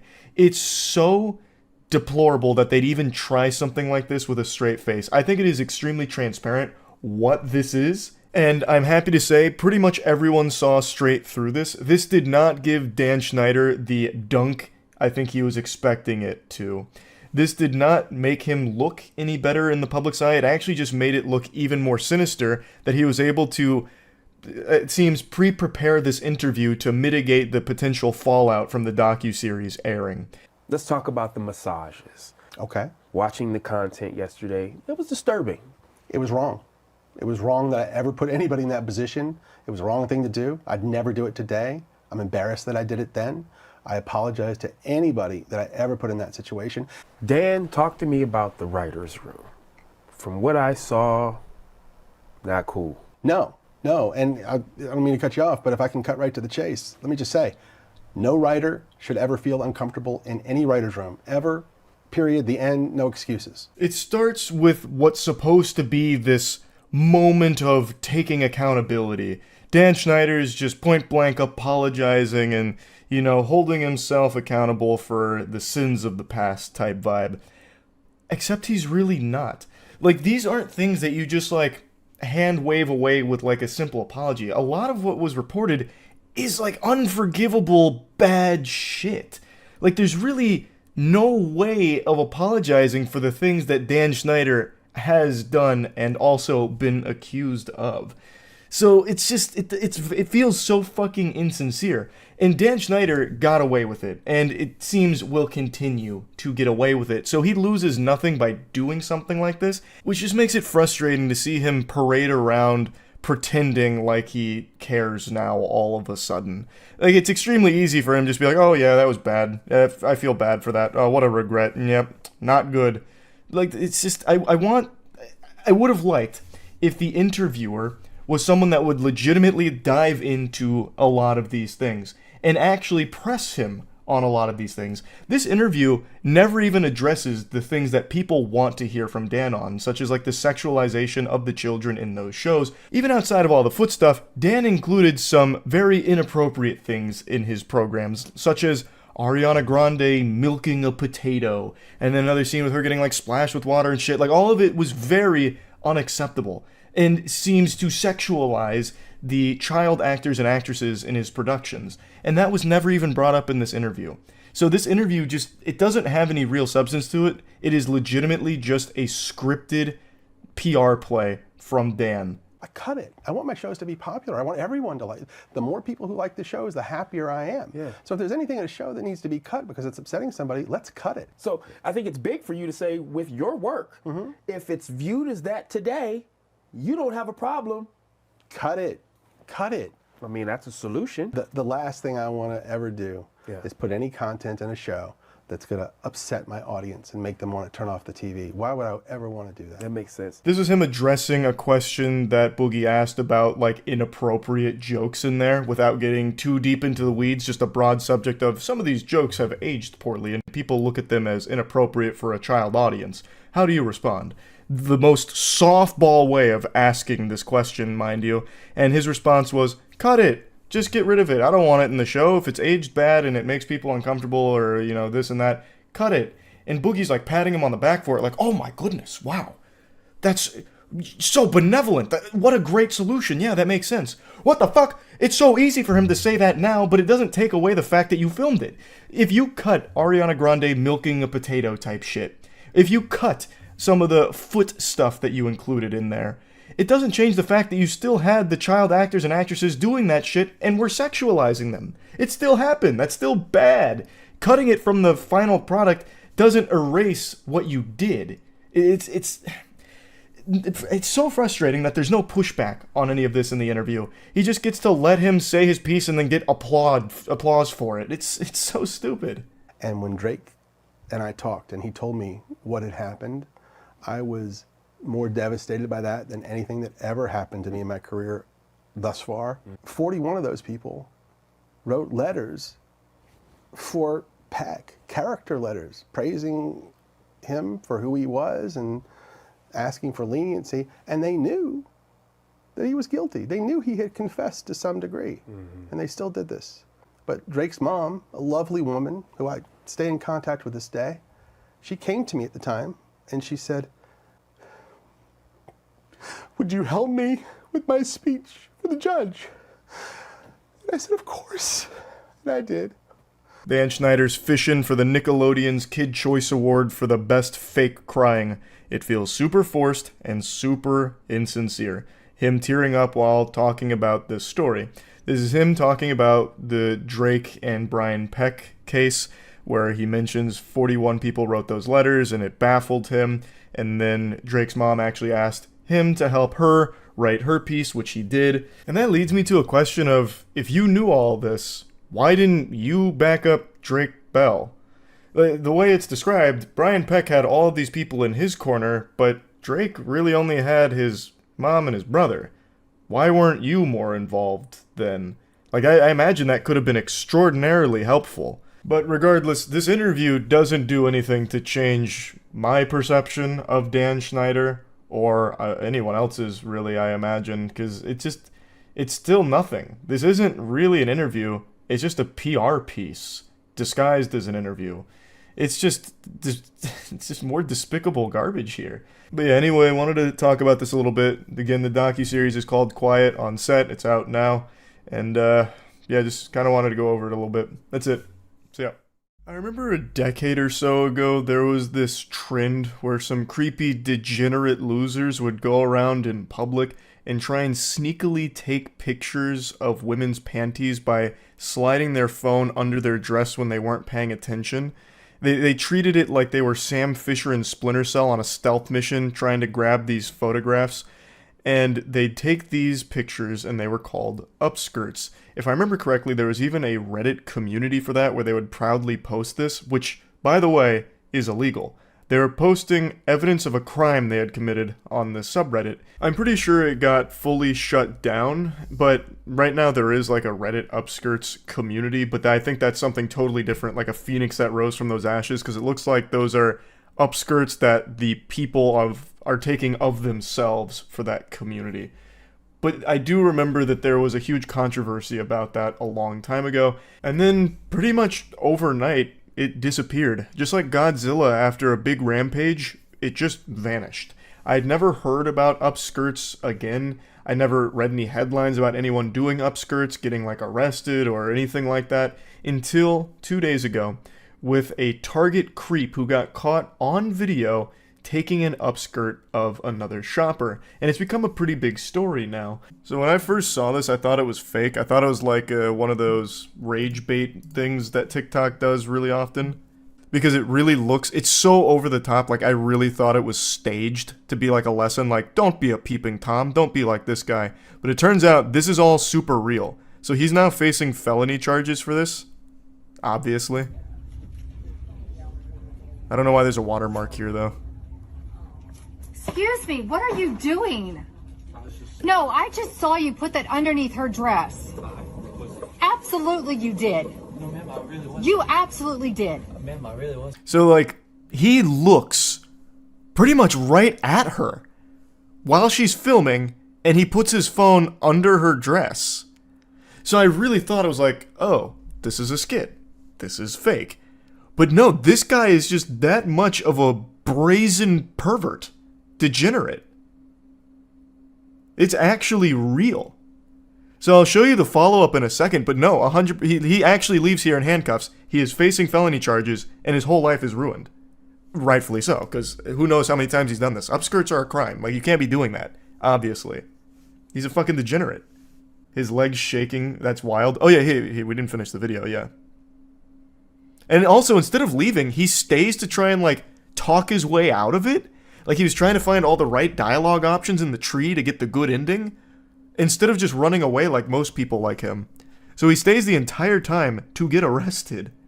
I really promise I wasn't trying to do anything inappropriate. I wasn't. I really wasn't. I'm not like that. Obviously you are. I literally have it on video. But ma'am, I'm not. I really am not. Like, I know it might have seemed that way in like the No, video. no, it's okay, listen to me. Yes, ma'am. We're gonna wait for them to get here. Yes, ma'am. Okay. Like, I was just trying to look Nope. at books. I was just trying to look at books. Okay. That's... what an interesting alternate theory there. He's just browsing some good reads. That's all. In the Pokemon cards section, where all the best books are. This bro no porn exists. There's so many people like this though. It's for them, I think, it's like the thrill of doing something like this. Like, I imagine this probably isn't the only time he's done it. And apparently he had been following the lady filming around the entire time, which is why she's filming here, because she got a very creepy vibe from this guy. And then I guess at some point she de-aggroed him, so then he went to this girl, started following her, and then did this. No, I have video of him sticking his phone underneath this lady's dress as she had bent over, videotaping her. And he followed me all around the store. Okay. So We need to get police. Okay, if you can go ahead and call them also. Oh, they don't have the next one. But he gets taken away in handcuffs. But he gets taken away from the target with the police. Turns out he was like a very active member of the church, like the local church they were at. This and that. He tried to talk his way out of it. It has not worked, and now he's facing some super serious charges. But this was something that I found interesting. He keeps denying that he wasn't doing anything wrong, and he apparently showed the police his phone, like the recent pictures, and he didn't have any recent pictures, but I don't know if that also means videos or if he also had time to delete them. Last I heard, they subpoenaed to get like his deleted information for forensic examination. And they also said this too. Police say they have yet to discover anything inappropriate involving children. Yeah, he's a volunteer at the elementary school. Arrested and cuffed at a fucking library. Show some respect, brothers. A target. Why was the lady taking a video in the grocery store perfect time to catch him? Damn it, it's a Target. It's not just a grocery store, and it's not just a library. Show some respect. But as she said, she was filming him because he was initially following her around in the children's section. She got a creepy vibe, so she started filming him and following him around and then caught that. This. Imagine the unexpected turn of events he didn't film anything. The charges against that poor lady would be crazy. Even if in the most unlikely of circumstances he didn't film anything, him putting the phone under this lady's dress still shows the intent. Like, even if he didn't hit record, like he missed it, he still showed the intent. And even if you can't arrest him for that, he's still going to be ostracized from like his church community and like his friends for that. That's creepy shit no matter what. I don't think he was recording. I think they hear the click of a photo being taken. Nope. Actually, I don't know if this is true. Chat can tell me if this is true or not. When I was reading through the story after I found out it was real, I learned that this was a pretty popular thing overseas. So I think in Japan, I think is where it was, they instituted this mandate that if you're taking a picture or a video, it has to have a sound. So you can't do this discreetly anymore because it makes a sound. And I thought that was the craziest shit. That's real? That is true? That's wild. It was that big of a problem, huh? US supermarkets have the same energy as random encounters in GTA. My dad died taking an upskirt photo. Alright. Interesting meme. So he's actually facing some additional charges as well for secret peeping. They issued a warrant after identifying 3 separate victims at the store on Monday morning, so he's facing 5 counts of secret peeping in total. Dude was really creeping and peeping on a Monday morning here. Allegedly 3 separate victims? Goodness gracious, Jesus Christ. He was just sliding his phone under everyone with a pulse at this store, I guess. But anyway, he's been caught red-handed here. He would have got away with it if it wasn't for those meddling iPhones that can also record him as well. Like, the crazy thing about a phone is it can be used for more than just filming panties. It can film you filming panties. So I guess we'll see what happens here. I highly doubt there's any alternate explanation for what he was doing in this video. I can't think of a single possible other reason for why he did what he did there aside from upskirts. That's the only logical thing. I can't even think of some kind of ridiculous theory. Never mind, scratch that. I did come up with a ridiculous theory. What if he wasn't grabbing upskirts there and instead saw a very venomous spider on the ground? He saw a black widow and he got down there calmly as to not scare the shopper or scare the spider away and then smashed it with his phone.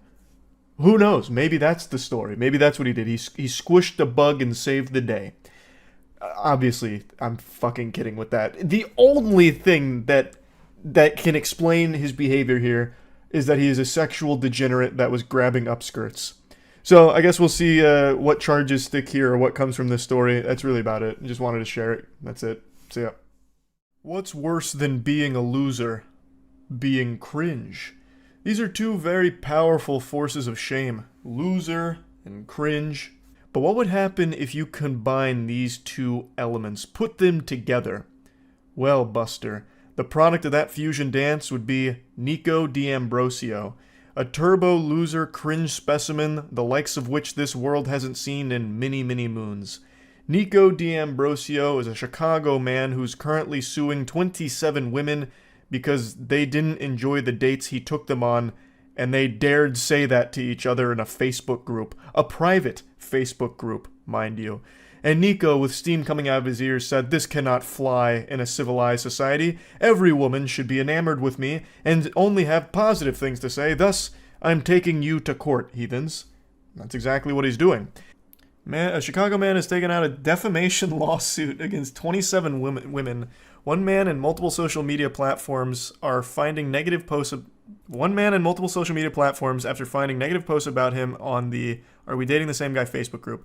According to WXYZ ABC Chicago, 31-year-old Nico D'Ambrosio is suing up to 30 women for sharing negative dating reviews on Facebook group Are We Dating the Same Guy? He claims that the negative reviews started in November and these people made false and defamatory statements about him. The lawsuit included screenshots from the Facebook group describing Nico as very clingy, very fast, and claiming that he flaunted money very awkwardly and kept talking about how I don't want to see his bad side. Oh my god, he hit him with the Hulk. You won't like me when I'm angry. D'Ambrosio is not happy about how he is portrayed and is asking for $75,000 in damages. So if you're oh, that's the end of it. How do you calculate damages from a private Facebook group? What damages did he suffer? He's the Billy Mitchell of bad romance. It's a frivolous lawsuit filed because his feelings got hurt. And I think all of you know by now how I feel about people that try and do this kind of shit. These abhorrent lawsuits made to like bully or scare people into silence. I fucking hate it. And this has to be one of the more pathetic examples of this tactic being used. He's suing these women for $75,000, claiming they defamed him with slanderous, untrue remarks. And it hurt his reputation, which is why he's seeking so much money in return for it. But it's a private Facebook group, you goober. Your lawsuit has done significantly more damage to your reputation and put you in the spotlight. I would have never heard of you. Most people would have never known who you were had you not done this ridiculous lawsuit. You pitiful, whiny little worm. Douchebag. It's ridiculous. So, what happened is, a group of women that had dated Nico or met him, gone on dates with Nico occasionally, all talked about it in a group chat called Are We Dating the Same Guy?, which is a private Facebook community that's supposed to talk about women's experiences with a particular individual and just go over like maybe some of the red flags that they encountered on their date. And it's just them going over their experience. That's it. In a private Facebook group. And with Nico, they were saying things like, hey, he got very clingy very fast, or the date just was unremarkable, or he ghosted me. It was never anything mean or slanderous or anything like that, and it was never even fucking publicly put out there. Nico went out of his way and found it and got so hurt and offended that he issued this lawsuit. So he now put all of this in the public eye. So now his face is on it like a fucking wanted poster in One Piece with a 75,000 berry bounty on him being a goddamn cringelord. All because some women that went on dates with him didn't really enjoy his company. Mentioning those things that I briefly touched on, but then also saying that he would talk about money pretty quickly and flaunt it or whatever. From everything I've seen, it's just super tame stuff. But even if they were being brutal about it, like, man, Nico is a real cuck. This guy was terrible. Our date sucked. Worst sex of my life. I couldn't imagine a man worse at sex than Nico. They can still say that. You still can't sue them for giving their opinion on how the date went with you or anything like that. That's still completely fine. They're not going out there and defaming you or slandering you. It's a private Facebook group. They weren't going out there making fraudulent claims about you, saying things like, Nico evades his taxes, Nico is an animal abuser. They were just sharing their opinion on you and the date, which they are totally well within their right to do. It's completely legal. The same way it's completely fine for me to say that you are a loser. I can say that. You can't sue me for calling you a loser and insulting you. It's not defamatory. You are a loser. We met organically in Chicago 2.5 months ago. Very clingy, very fast. Okay, that's what we just read. He came to see me yesterday and I explained, I think is what that is. After I blocked his number, he texted me on another one, which is the other text screenshot. Fuck. It's too small to read. Damn it. He alleges the woman initially shared the post under her real name, but deleted and reposted anonymously after his lawyers made contact last month. You're not even allowed to just say it was a bad date. You can't just tell other people you had a bad date. I mean, it's just a fucking Facebook group. I matched with him a month or so ago, but convo never went anywhere. I went out with him a few times just over a year ago. He told me what I wanted to hear until I slept with him, and then he ghosted. I'd steer clear. He's been posted here before. The poster said he sent her a slew of texts calling her names because she didn't want to spend the night with him. I just searched, and this was on November 2nd, so take a look. They got the APB out on this guy. In damages because he's the victim of defamation, doxing, privacy invasion, according to the suit. The defendants broadcast their outrageous, cruel, and malicious lies about the plaintiff with knowledge that the statements were false or with reckless disregard as whether or not they were true. This wrongful conduct is so outrageous in character and so extreme in degree that is beyond all possible bounds of decency. It is to be regarded as atrocious and utterly intolerable in a civilized community. Brother, this is like the most lukewarm ratings ever. Like, hey, the combo didn't go anywhere. He ghosted me after I slept with him. Just maybe avoid him. Like, what the fuck? They're not even being vicious or anything. They're just like, this is my experience. I didn't really like it. And he's like, no! No! My pussy is ruined! There's a tier 1 Kraken. I wonder if he'd sue me. I haven't been on a date with Mr. Nick D'Ambrosio, but I will say, he seems like a very insecure, sensitive little bitch, and a coward. I'd urge any Chicago women to probably steer clear of him as well. I wonder if I can get added to that suit. Bro wants to prove in court that he's not cringe. It's too bad, I already know better. You have been firmly judged as cringe. No chance of parole. That was a $50,000 statement. Low-key just advertising his Riz. Yeah, his lawsuit Riz. Pretty cool. I want you to read this statement again. Their wrongful conduct is so outrageous in character and so extreme in degree that it is beyond all possible bounds of decency and is to be regarded as atrocious and utterly intolerable in a civilized community, the lawsuit said. It's like they're referring to some kind of hate crime that they all just witnessed or were exposed to. If they thought those text messages they highlighted about him being clingy or whatever were so atrocious and extreme in nature, I can only imagine how Nico and his legal team are reacting to watching this video right now and the things I'm saying about him. Their jaws must be on the floor, furiously drafting up some kind of legal document for me, like fucking flames and like smoke coming off of the page as they're writing it all down. And I've never even met Nico, and I think he super sucks. I think Chicago women should definitely avoid him. Like, just look at the way he reacted for women that just shared their experience of having a less than stellar time with him. He will shut down your opinions, it seems. He does not want anyone to have an opinion of their own, only the opinion he wants you to have of him. What a piece of shit. How can you be so insecure and weak that when you find this, instead of learning from it like, maybe the problem really is me. Maybe that's why I haven't had a real relationship out of the last 27 dates I went on. Yeah, maybe I should really reflect on that. Instead of that, he goes, "Where's my lawyers? Do you see these mean words they're saying about me in this group chat? They called me clingy. Me? They called me clingy. Come on, we gotta sue them. 75 grand, maybe, at least? Like, that's probably how much my tears are worth." I also can't help but appreciate the delusion from the rest of it, too. Saying things like, thousands of men have been potentially defamed by members of the group via these online publications and remain entirely unaware of the attacks on their character as a result of the social media group's private status and heavily moderated members list, the suit says. Can you just wrap your head around the ridiculousness of that statement? They are openly saying that it is private and heavily moderated, and that the individuals that are being talked about there are most likely entirely unaware.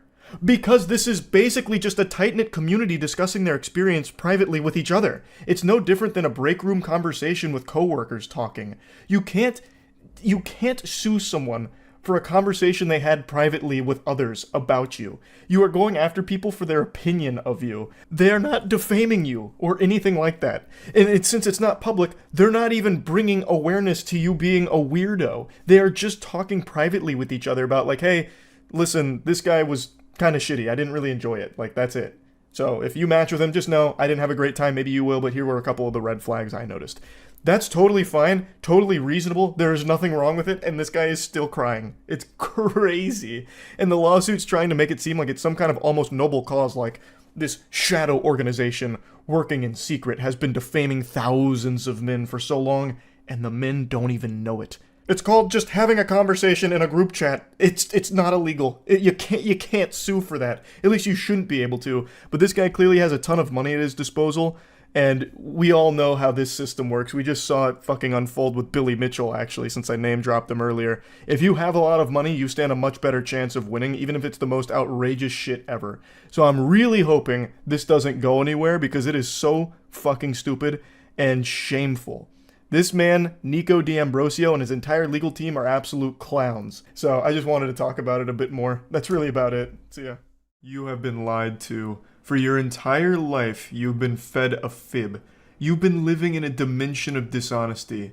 And I'm here to be the schoolyard bully who drags you back into reality, kicking, screaming, and coming. Pickup lines don't work. It's like the tooth fairy. They're not real. They're not effective. They're just weird. I know, that's a tough pill to swallow, but I'm giving you the cold shower you need right now.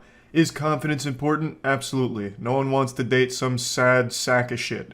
But it's not the only thing that matters. Which leads me to what I'd like to show you today. On TikTok, a lot of people have conflated confidence with pickup lines, and there's one man in particular I'd like to show you that I think is the perfect case study for why this is a bad thing. Pickup lines will never work for the majority of people in the world. Unless you are an actual chiseled Greek god, a pickup line is only going to serve to make you look creepy and dry up every vagina within a 5-mile radius. It's just a cringy, gross thing. Pickup lines only work in YouTube prank videos where it's all rehearsed and fake.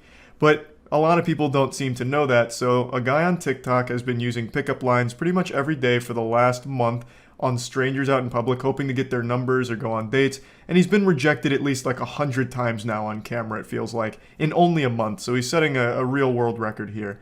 Hey, excuse me. Hi, I got you Pop-Tarts for looking so beautiful. What's your name? I have a boyfriend. You do? Yeah. What's your name though? I don't... Oh, okay. Well, I just wanted to say you're pretty, okay? Thank you. You like my Pop-Tart line though? Thank you. It was good? Huh? My Pop-Tart pickup line, was it good? Sure. Yeah. I ate Pop-Tarts. Oh, you don't eat Pop-Tarts? No, I don't. Okay, have a good day. I wasn't even in the shopping center at this time, but I honestly felt like I needed a shower just from even seeing the video. It's just so uncomfortable. You could tell the girl really just was dreading every second of that interaction. It only lasted about 35 seconds, but I bet it felt like an entire 24 hours worth of misery for her. And for him too. Like, this is a guy that, you know, if nothing else can be said about him, he doesn't stay past the rejection. There's a lot of pickup artists that always say, don't take no for an answer, as if they're like some kind of business student at a shitty university who gets the worst advice ever. You know, if you get rejected, you just keep pushing and pushing and pushing until you end up on the sex offenders registry. At least this guy, every time he gets rejected, he throws his hands up and he's like, oh, okay, then I'm done here. Then he says, thanks for your time, and then wishes them a nice day. Honestly, he's just like kind of a trick-or-treater, like, hey, thanks for, you know, the candy, I'm going home now. So that's great, and it shows me he has some level of self-awareness, but it's still some turbo creepy shit here, because he walks up phone in hand, recording them, and for some reason, he always has the light on his phone. It was mentioned in like 4 of his TikToks, like, hey, are you recording? Why is the light on? And then he just denies it, like, no, I'm not recording, just lying about it. But yeah, so he comes up recording them and then delivers some of the worst lines of all time. He calls this one the Pop-Tart pickup line, but it's not really like a classic pickup line. This is rather unorthodox, I suppose. All he did is approach her with a box of Pop-Tarts and said, I got you this for being hot, and then gets rejected. Excuse me. Sorry, this is awkward, but I just had to say you're very pretty. Thank you. Yeah, alright.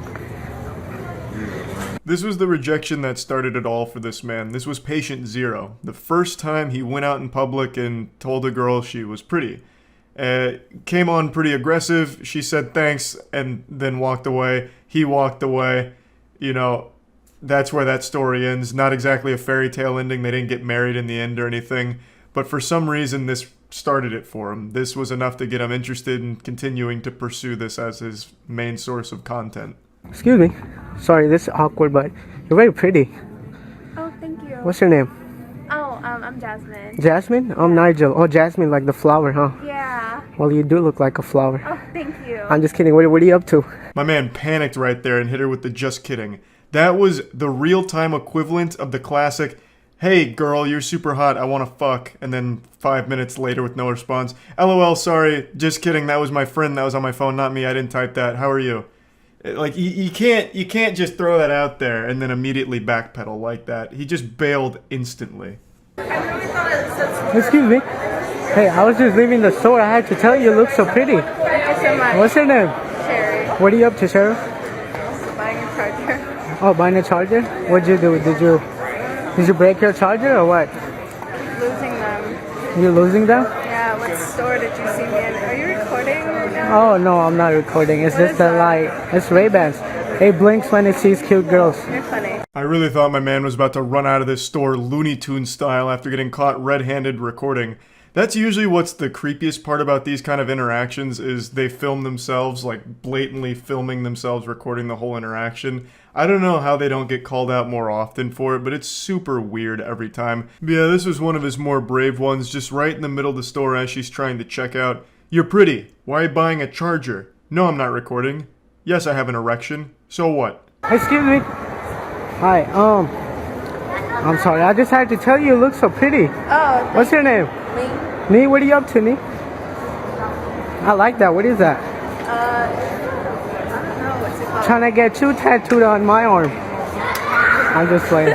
How's your day going? Good, yours? Yeah, you don't get approached a lot? You look nervous. Am I making you nervous? No, I did, but I just kept walking. You got scared, huh? No. No? This one's pretty fucking rough. I can only imagine how scary it would be to just have some random goofball sprinting up behind you, and you can hear him coming too. He's really fee-fi-fo-fumming his way behind her, shouting, excuse me, and then you turn around and it's a guy recording and says you're pretty. That shit's just gotta be painful. Like dipping your nutsack in like piping hot boiling water. Like it just can't be an enjoyable experience, and even he recognizes that, where he's like, oh, you look nervous. You know, you were probably scared. Did I make you scared? I'm sorry. You know, you were scared and nervous. Like he can even rationalize somewhere deep inside of him, like, yep, this was pretty psychopathic shit. I probably did scare her. Excuse me. Sorry. This is awkward, but I love your outfit. Oh, thank you. What's your name? I'm actually in a hurry. Oh, you're in a hurry? Yeah. Well, can I grab your number real fast, you think? I do have a boyfriend. You do? Oh, you're very pretty, by the way. Take it as a compliment, okay? Yeah. This one was pretty cool because he performed it in front of an audience here. That guy in the back is very well aware of what's going on here, and he's got front row seats to the cringe Super Bowl happening in front of him. And you can see even he's cracking a smile from time to time after how uncomfortable this whole interaction is. Excuse me. Excuse me. Oh my god, you're so pretty. Thank you. What's your name? Lauren. What are you up to, Lauren? Nothing much. Yeah? What you looking for? Close. I'm looking for your number. I have a boyfriend. You do? Alright then. Well, you're pretty, okay? I swear to God, this guy has heard the word boyfriend more than he's ever heard his own name. Every time he walks up to a woman within 3 or 4 sentences, he's able to get them to say, I have a boyfriend, or sorry, I have a boyfriend. Like, I don't know how many times you can take that. Just stop. Just fucking stop. Stop using your pickup lines. Stop recording yourselves trying to, like, come on to women in a really creepy, aggressive way. Just stop it. Excuse me. Hi. Do you know where the library is? Yeah, if you go all straight, you should see it. So just continue straight across the bridge. Oh my god. and it's to your right. The way you like pointed, you're definitely my type. I just playing. What's your name? Jocelyn. Jocelyn, what are you up to, Jocelyn? I'm actually really late to class. Oh, you are? Yeah. What class you got? Nutrition. Nutrition. Oh, I love that class. Okay, have a good day. Okay, thank you. Well, I mean, you know, he tried. There was an attempt there. You know, the way you just pointed out the library makes you the girl of my dreams. You're definitely my type. Regular old Casanova. I have no doubt shortly after filming, the girl ran back and jumped into his arms. So, which was the library? Sorry, I'm new here. The library? Yeah. Just walk straight, like down. It's literally like, just walk straight and then it's like that big building right there. Okay, you go here, yeah? Yeah. Oh, okay. What's your name? Mine? Yeah. I'm probably gonna walk by the library right now. Oh, yeah? You wanna walk me? Yeah. Sure. You're attractive. Thank you. What's your Unfortunately, in this one, he managed to run into an extremely nice person who was kind enough to invite him to follow her to the library because she thought he needed help getting there. And immediately upon receiving the invitation, he accepts it and gets super fucking weird about it. This will probably be the last time she offers to help a stranger find the library or anything of that nature. It goes on and on and on for like 30, 40 more videos maybe, I don't know, so many. And he's still going to this day. I think his most recent one was only like 4 or 5 days old as of right now, me making this video. So yeah, I just wanted to show this and let you know, pickup lines very rarely work, and going up to random women in public and being super creepy will never work. It's bad. That's about it. See ya. I've got good news and bad news, and I've always found it's better to get the bad news first. Just go raw and no rubber and hit you with the cold water right away. force feed you the vegetables so that way the dessert tastes even better. The bad news, I'm about to show you an insufferable asshole, perhaps one of the most miserable people to listen to on the planet. The good news, he's about to be arrested. Let me introduce you to Johnny. Johnny is the epitome of turbo virgin.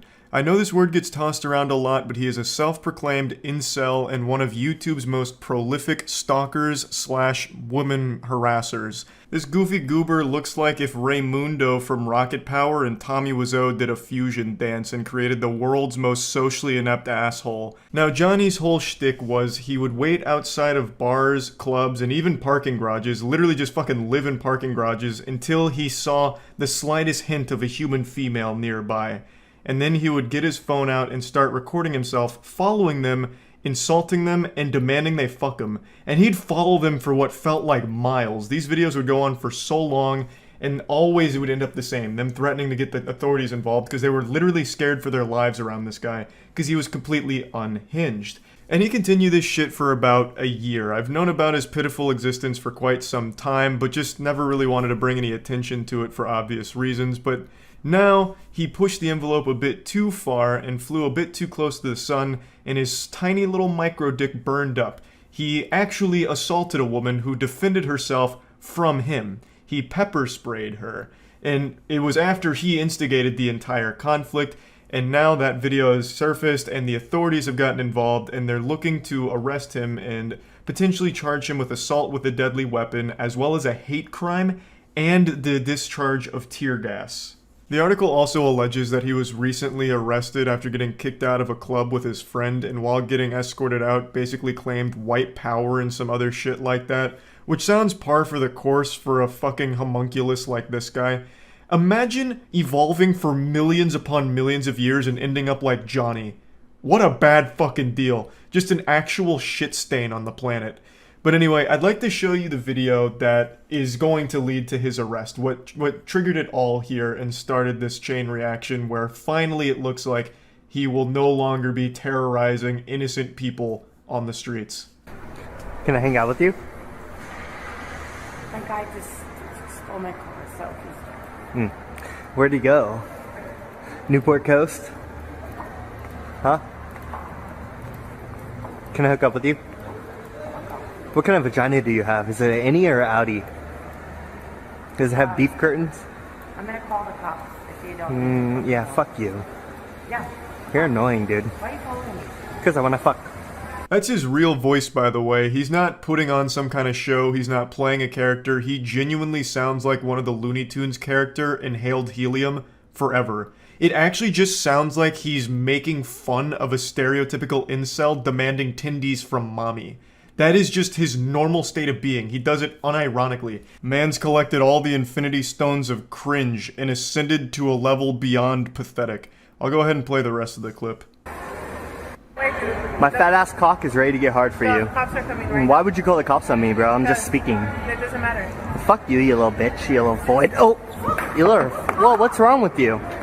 Chill out, chill out, chill out. Hey, chill out. Chill out. Chill out. You just kicked me in the balls. You back up. You back up. You back up. Throw that at me, you're gonna.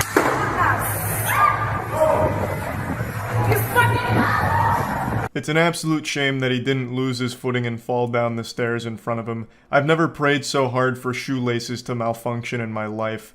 So yeah, the guy's obviously a coward. He carries pepper spray because he'll push people to the absolute edge, and when they finally do, like, defend themselves, he'll just pepper spray them. Now, of course, there's almost zero people in the world that like this guy and can stand to be around him. I imagine even his own parents drink themselves into a dreamless slumber every single night, just regretting the day that they conceived this failure. But I did see on Twitter a couple of people blame the woman here, saying she assaulted him first. Now, of course, Twitter is just this disgusting cum dumpster of the most brain-rotted clowns imaginable, but I did want to at least talk about it. There's such a drastic difference between throwing a shoe after being verbally harassed for however many minutes before filming, because he was doing this even before he started filming. This is only a piece of the video. To be harassed that long and then just respond by throwing a shoe is completely different than getting fucking pepper sprayed. It just can't even be compared. That's like if a kid shot a spitball at you and you responded by hitting them with a sledgehammer. Pepper spray is hardcore. It's a legitimately painful experience. From everyone I've ever known to be pepper sprayed, they have said it's the most painful thing they've ever experienced. Luckily, I haven't been pepper sprayed, but I know from what I've seen and the people that I know that it is something that isn't just laughed off or something trivial. So it's just not even in the same ballpark. And she did it in what I consider to be self-defense. This was like 3 a.m., the witching hour, don't summon Freddy Fazbear at 3 a.m. kind of shit. Like, this is haunted. This guy is hanging out at a parking garage in the middle of the night, being fucking creepy and weird, saying things like my hard cock is ready for you and shit like that. You don't know what he's gonna do. That is a dangerous person. So to like get him away from you and throw a shoe, I think is like an appropriate response. And especially because he already proved you can't just walk away from the confrontation, because he had just previously followed a woman all the way to her car who was panicking, making up a story about having her car stolen and visibly uncomfortable and worried for her own fucking life. So her trying to scare him away like a pigeon on the beach was really like the only thing she could do to like diffuse the situation and make him stop. And then he responded by ruining his life with the pepper spray, because now he'll be arrested for it, and I cannot fucking wait. I think that is extremely exciting news that this guy is finally going to face some serious repercussions for this shit, because it's been going on for quite some time. He has a long history of doing this shit without remorse, and this is beyond deserved. I'd like to show you just one more clip that survived when his channel got nuked. This is just another example of the kind of shit that he would do on a regular basis. Hey, are you single? Are you single? Yeah, I am. Oh, you think I'm hot? Oh, I didn't say that. You don't think I'm hot? I can't even see you without my glasses. Oh, really? Do you live here? I don't even know Do you want to hang out? Probably not right now because I'm not even. What are you going to do later? Sleep? Can I come sleep with you? You don't want a massage? No, I'm good. Luckily, she eventually escapes from the 7th circle of hell there, but this was his content. This is all he would do. He would just wait to find women pretty much anywhere, really, and make them as scared and uncomfortable as possible and film it. That was his entire existence. That was his whole purpose. And now it's finally over. Can finally breathe a nice sigh of relief. You won't accidentally see this man sitting on a fucking park bench somewhere and ruining your day. So I just wanted to share the both bad and good news here. And yeah, that's about it. So yeah. If I was to ever do a tier list of creepy guys on the internet, the guy I'm about to show you would be the undeniable, top tier, triple S, super smokin' style creep god. The individual you're about to see almost makes that guy that was sending pig carcasses to the coworker he loved seem sane. I know I've called one other person in a video the creepiest guy ever, but the man I'm about to show you today, I think is far more disturbed, so much so that I'm actually somewhat concerned for the safety of the people around him. I'm sure you've seen this video floating around right now because it's going viral, and for good reason. It is scary. The Cracker Barrel, and I was going to play a song for a woman that I kind of like, and I got there, and she saw me, and she immediately pulled away, and I wasn't forcing her to listen or anything, you know, I just wanted to play the song for her. You know, give her her own choice if she wanted to be with me. Now, I'll quickly bring you up to speed on what's happening right now with the lore. So, the cops are there because the guy called them, I believe. So, he's a Kaioken times 10 weirdo. He called the cops because he wanted to report this girl's dad, a girl that he chased around while playing his music to try and win her love. And his music is downright horrifying. It sounds like 5 trash cans being violently slammed together while someone's getting murdered in an alleyway for the vocals. I have been so deep in this rabbit hole learning about this man. It's been like an episode of Mike Rowe's Dirty Jobs just gathering all this information. I'm gonna play you just a quick snippet from one of his tracks. Fire sprout to the moon, to the top and grow! Elements coming together now! Whoa! Feel the rap! The voice of an angel. I can't believe this plan didn't work. It's so romantic it sounds straight out of a Disney film. He also keeps saying he was giving her a choice to listen to his music and fall in love with him. Even though there's no choice here because he was stalking her and chasing her playing this over his fucking boombox, I guess. But anyway, She was so frightened that she ended up calling her dad, and her dad got in contact with him and said some mean things to him. So the guy then called the cops on the dad, hoping to like get him arrested or file something against him. You know? Does she know you? Yeah, I worked with her there for like 5-6 months. Did y'all have a relationship? No, we were talking a little bit, but it never really got serious. Okay. But anyways, I pulled up there, and I was in the other parking lot, and I saw her get in her car, and I was like, oh shoot, it's my moment. So I pulled up there next to her, and she pulled away from me, and so I chased her a little bit, just because, I don't know, women are crazy. Like, I felt like she like wanted me to chase her. Do you not think chasing somebody's crazy? Well, it's just like, I only went like a couple blocks down the street. God, it's so sad that women can't appreciate a good, nice guy like this. Women are so weird. How can they not appreciate a complete psychopath chasing them around for a few blocks while blaring music that sounds like the soundtrack to a slaughterhouse? Just saying, don't you think chasing somebody's crazy when they obviously don't want to? Well, I had my song playing, and I wanted to like her to hear it maybe. Well, apparently she didn't want to hear it, right? So what else happened? Let's get on with this. His complete lack of remorse and disconnection from reality is startling. Oh no, it's not weird, like I'm not weird. Why are you trying to say that I'm the crazy one for chasing her? I had my song playing. Oh, did I forget to mention that? My song was playing, so now everything's justified. Like, I wanted her to hear it so she'd have a choice to fall in love with me, obviously. Her father called me up, and he made some threats to me and to my life. Okay. And so I just want to have his name on file. What did he say to you? I think he said he's going to stab me, like, but he's like cussing at me. He said that, or he did say that? He says, I'm going to do something to you. I swear I'd do something to you. For chasing his daughter? Yeah, but it wasn't chasing. It was like going down a couple streets. Like, that's like fun to women. Like, women like that. A little bit of excitement. No, they don't. Fucking unhinged logic. No, I wasn't chasing her. It was like minor stalking. You know, that's nothing. Women love to be stalked. Like, it's fun to them. It's exciting. God, what an absolute lunatic.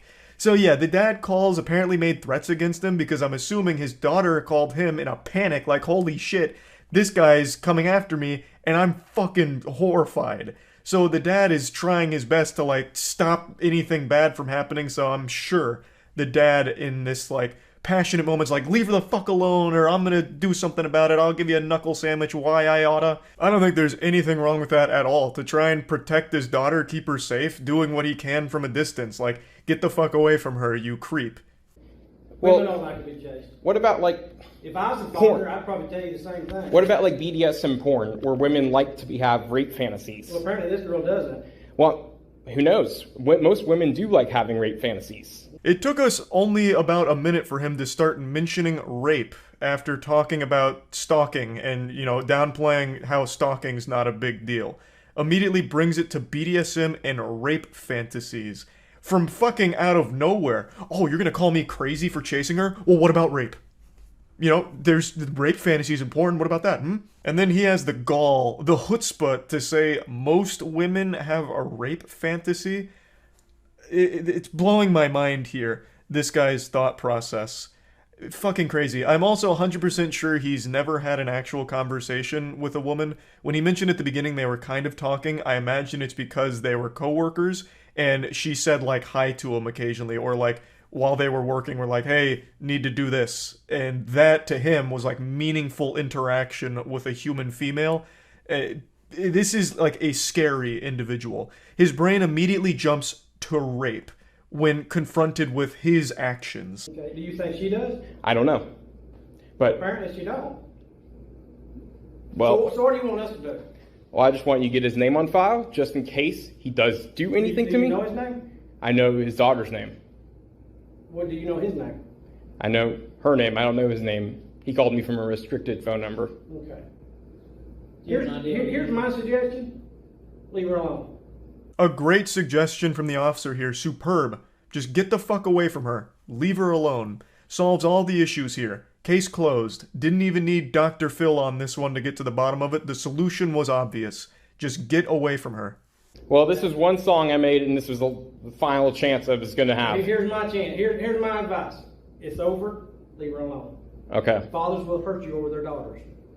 Yeah, but that's the thing, is she needs to have her own free will, man. You gotta understand, I'm a man myself, bro, and I have needs myself. She's choosing her free will by telling her daddy what happened to you, and I'm telling you, stay away from her because he will hurt you probably. She's being controlled by him. For some reason, he's so delusional, he keeps thinking that she doesn't have her own authority to make her own choices, yet keeps saying she needs her own free will. She had her own free will by running away from you. By, like, being scared of you, running away, and then telling her dad that is her making choices to try and protect herself from you. Because you are the threat. You're the fucking danger that's knocking on her door, and she is responding with her own free will of getting the fuck away from you as fast and efficiently as possible. It's just such a scary thought process because in his mind, he's totally justified in everything that happened here, and it's all normal to him. And the fact that she's not in love with him right now, not in his arms, in his bed, is because her dad is forcing her to make choices to split the two apart. It's not her making those choices because he's perfect. The guy with his music, his mixtape that sounds like 5 fucking squirrels being blown to pieces, he thinks his music's the best and he's the best man in the world, so there's no way she is choosing on her own free will to not be with him. That is a dangerous thought process. That's fine. That's fine. That's her choice, right? Free choice, free will. I think she should go do porn. Okay, you need to leave. It's legal. You need to leave. Well, we're not doing anything. You need to leave. I'm having discussion on. I'm having a discussion telling you to leave. I actually appreciate how the officer handles this situation here. He's not giving this guy an inch. He is fighting him on every point he tries to make. Not that any of his points have any logical basis whatsoever or any sound reasoning, but I like that the officer's pushing back on everything, and he crosses a line when he says she should do porn.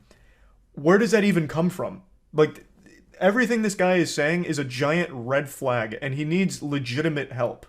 I was going to let her make her own choice after the song. Well, she's made her choice.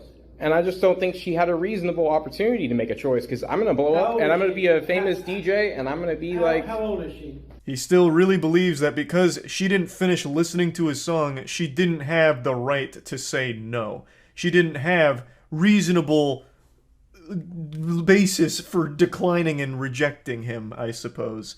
He believes he's going to blow up and be a famous DJ or this and that, thus she's making a huge mistake and needs to reconsider the choice, and her dad's making her choose this. It's fucking terrifying. Oh shit. You know what? Lindsay's dad, I hope you see this fucking video. Now, just like in The Dark Knight, we have the Joker turning the camera on himself here, and we get to take a look at him. And he really still believes everything he's done is justified and that the girl and her dad are the villains here. You know what happens when women don't ever, you know, come to terms with themselves? Bad shit happens. I don't know. Something the cops want to deny. And this right here I think should be taken very seriously. This is not a mentally well person. And this comes across as an actual threat against the safety of both the girl and her father here. He's already shown that he has no problem stalking women, and I really think this needs to be looked at seriously to make sure that he's not in a position to do harm to anyone around him. It's just very concerning. Me trying to get her to be straight? Something is wrong about that. I don't see why these traditional ass motherfuckers think they can speak shit whenever it's this woke, belligerent LGBT shit that has her right now. I just don't see it. I'm older than her fucking father. That's how I feel right now. Yeah, this rant's really going off the fucking rails. So apparently the girl isn't interested in men, and his plan was to make her interested in men by giving her his love as well as letting her listen to his songs. And when she still wasn't interested, she blames the dad. Like, the dad is the one that's made his daughter not like him, and then says that he is older than her dad. Like, it's so fucking wild. But it is all very concerning to listen to. I just wanted to share this because I do think this is the creepiest guy I've seen online so far. And I truly hope that everyone involved here is safe, and hopefully this guy gets the help that he very much needs. Anyway, that's about it. See ya. I don't care what your plans were for today, they're about to change. So call in sick to work, and I don't give a shit if it's like the biggest day of your life, your wife's in labor right now, delivering your brand new baby into this world, and you're on the way to the hospital right now to be supportive and help. You're about to pull over, because I'm going to show you a man that's going to make you too horny to function. You're going to black out from pure ecstasy. I'm talking, of course, about Dimitri, the lover. A couple days ago, I gave you just a small appetizer, a little taste of Dimitri, the lover, and my god, it tasted like ass. Now, I mentioned in the last video, Dimitri the lover was actually an alias used by a pickup artist named James Sears. James Sears used to be a name that'd strike fear into the hearts of women everywhere. He's like the boogeyman. But if the boogeyman was like 5 times scarier, he looks like if Tommy Wiseau and Harvey Weinstein did a fusion dance. And yes, he has been rearrested, like I mentioned, but today I wanted to finish the voicemails that he left because in the viral TikTok video we covered, it was only half of the story, and I think it's not right that we don't get the conclusion here to this wonderful fairy tale of sadness and disaster. This dude, I have to imagine, was collecting restraining orders like Pokemon cards back in his prime. Like, goddamn. So, we're picking up right where we left off. I had a long-distance relationship. You know, went a year. It's very tough to maintain it like that, and it didn't work out. There's nothing wrong with me. Matter of fact, I'm one of the few men in the city that has nothing wrong with him.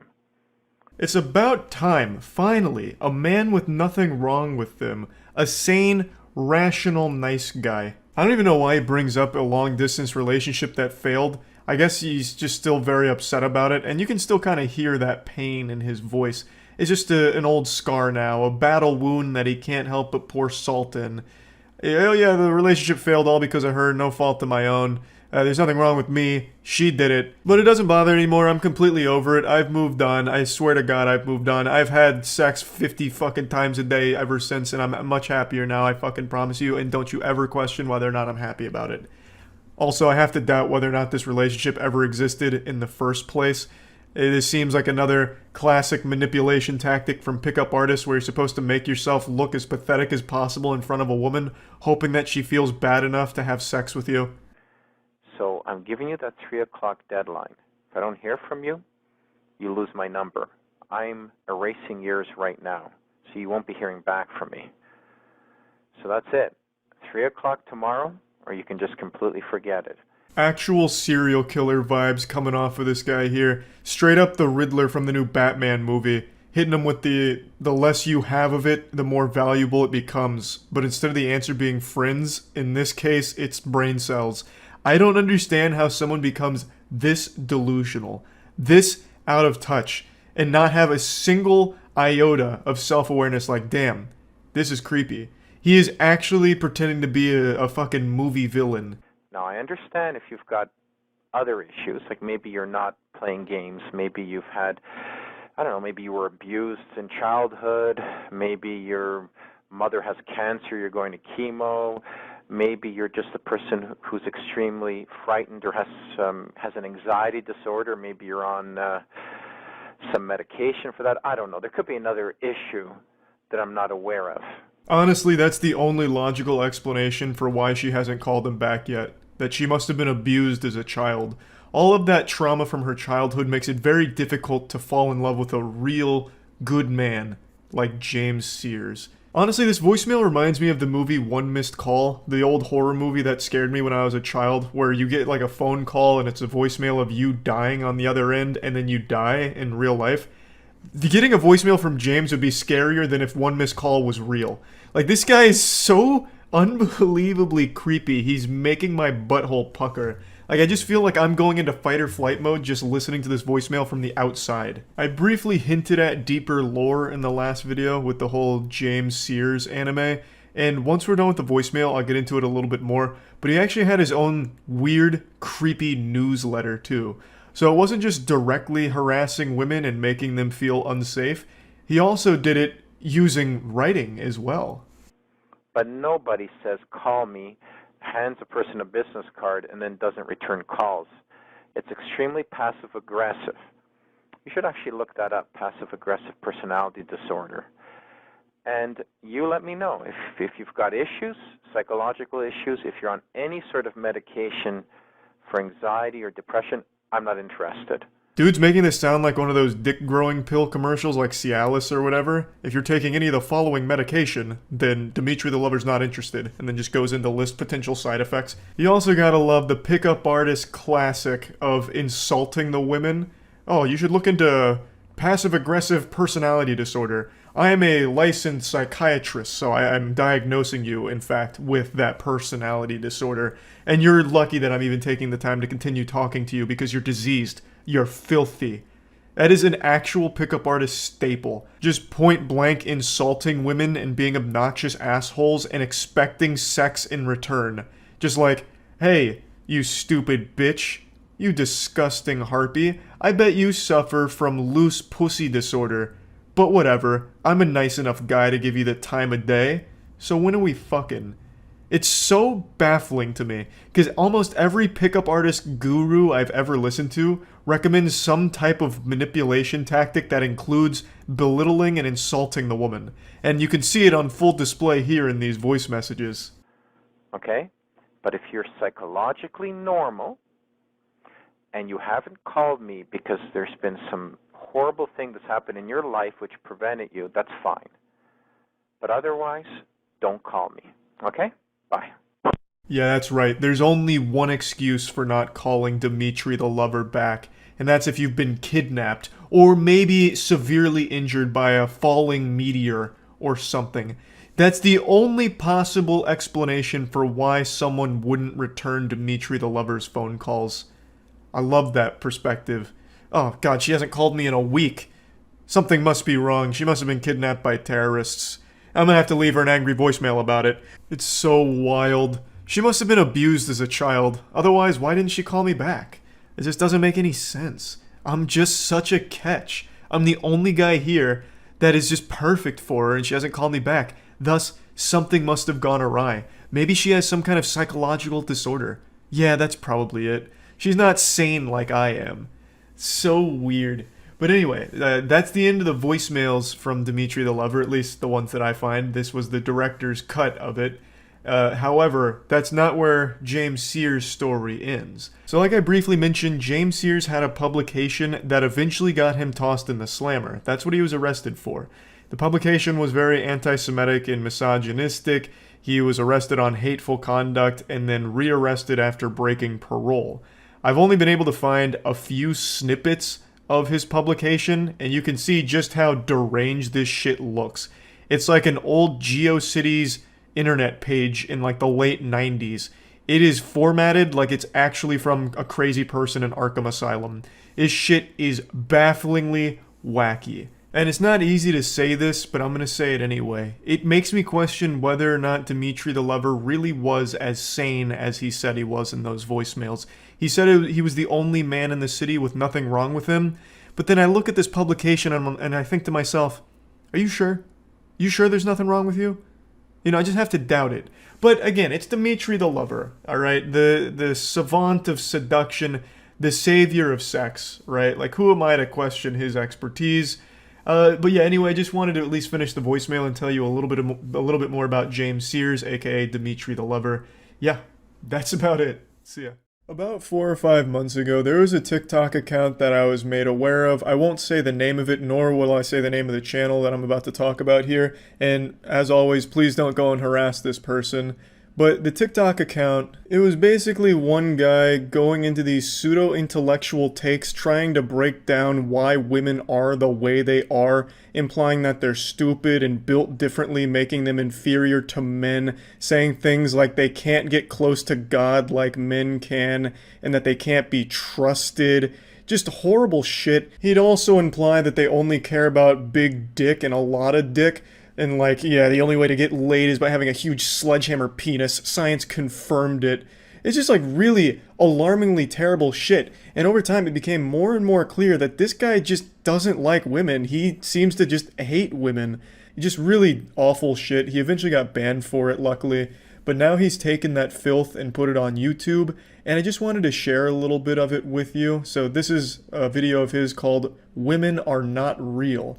and I don't like to use this word, but this is the epitome of incel shit. Women are the physical manifestation of sensory perception. And in the same sense that when your senses are overloaded in any particular way, whether they're overloaded with pleasure or overloaded with pain, if your senses keep receiving that same stimulus over and over, you are not going to have as strong of a reaction to that same stimulus. None of that meant anything. Everything he said there had actual no meaning behind it. It's just a lot of fucking nothing. You just took a bite out of a nothing burger that this guy fed you out of his ass. He so desperately wants to sound smart and it's just not working. I also can't tell if he's 15 or in his 20s.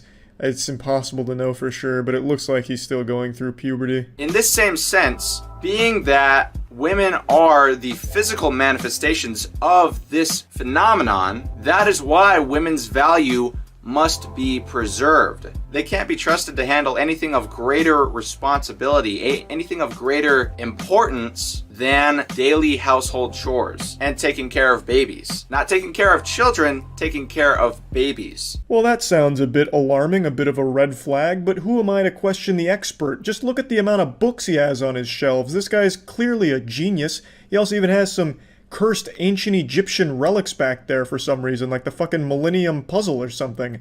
So, I mean, he must know what he's talking about. He seems very, very knowledgeable. When I first heard this, I was convinced it had to be a troll, but the more and more I look into this guy, the more clear it becomes that this guy has just actually been indoctrinated into the incel shit. He comes out right away and just says the only thing women can handle is household chores and babies. Holy shit. Because once babies turn into children, that's when the psychological development comes into place, which far exceeds the capabilities that women are able to provide for the child. But going back to the value preservation, women's value has to be preserved while a man's value has to be created. Women are born with inherent value, men are born with no value, or next to no value. Oh, fuck. Yeah, men really got the short end of the stick. We have no value compared to women. Who the fuck hurt this guy? I find it hard to believe he's ever talked to a woman, so I don't think he has like a real world experience getting like his heart broken or something, causing this kind of monster he's become. I really think he's probably just been terminally online and then just started adopting the incel beliefs. The reason a woman has inherent value is because her value is based on her fertility. To put it bluntly, that's what it's based on. Women's value is based on their fertility. That's why it's in the best interest of a woman not to waste her inherent value and try to lock down a high value man or a man who looks like he's on his way to becoming high value as soon as she can. That's right, ladies. Time is running out. You're missing your chance with this high value alpha male. Like, what are you waiting for? Your ovaries are drying up. Your pussy, it's gonna turn to dust unless you let this guy put his dick in it. So, you're fucking up. You're losing a high value male by waiting around. Come on, he's just right around the corner over there. But like I said, the more experiences, whether positive or negative, that a woman goes through decreases her value because women cannot handle the stresses or the pleasures of life. Yeah, ladies, you're supposed to stay locked in a fucking isolation chamber, a sensory deprivation tank, and wait for this fucking angel to grace you with his huge wiener. Alright? The more times you're having fun, the more times that you're maybe being sad, the less valuable you are. So stop having experiences, okay? Just exist in a fucking ball and wait for this man to ride in on his white stallion with a chariot and his dick and balls out and take you off your feet. So that way he can breed. God damn it, stop being so selfish and having experiences, you harpies. I'm obviously cutting some parts of this video out because he just drones on and on and on and on. So I'm trying to just get all of his main points here, and my god is it absolute lunacy. The more stress she goes through, the more she sees the world as nothing more than a negative place. And I've mentioned this in a previous video, but it's because women are not able to connect with God in the same way that men are. Women are not able to renew themselves mentally. They see everything on earth through the lens of the material. What in tarnation? I must have missed that lesson in Sunday school, but he's blown the case wide open. Apparently women just can't connect to God the same way men can. And if you can't have a good connection to God like this guy does, I mean, you're fucked. What's the point? You don't have any value. Over and over and over again, this guy harps on the belief that he thinks women are too stupid to handle anything. He doesn't even view them as humans, it sounds like. He literally views them as like machines to pump out babies. All he says is that women aren't capable of handling experiences.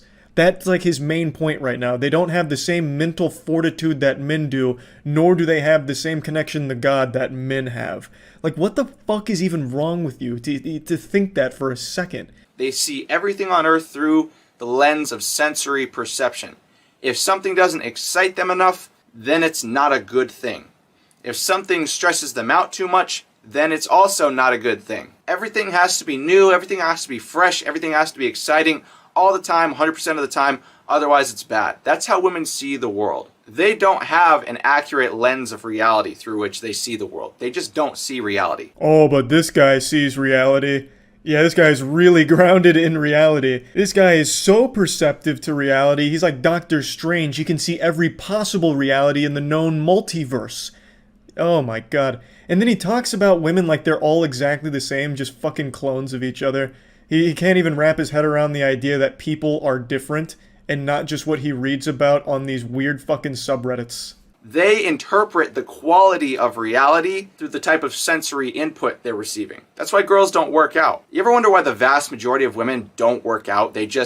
They're fortunate enough to be born with a nice looking body, and then it just wastes away. They don't work out. They could preserve their body a little bit by working out. Well, you heard it here first from this sculpted Adonis who only films from above the nipples to hide lack of muscle definition.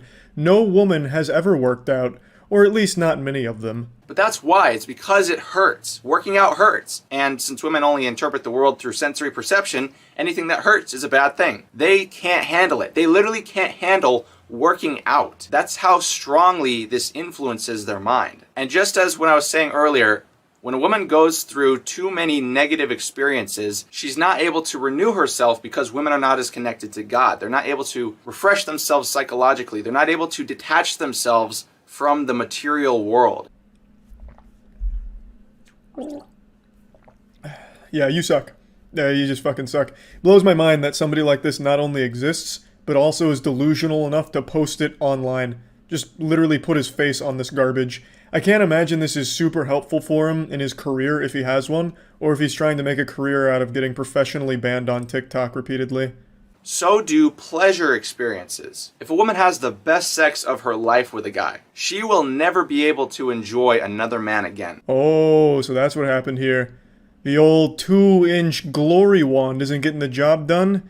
The old skin flute ain't performing the way it used to? Now you just need to find something to blame? Okay.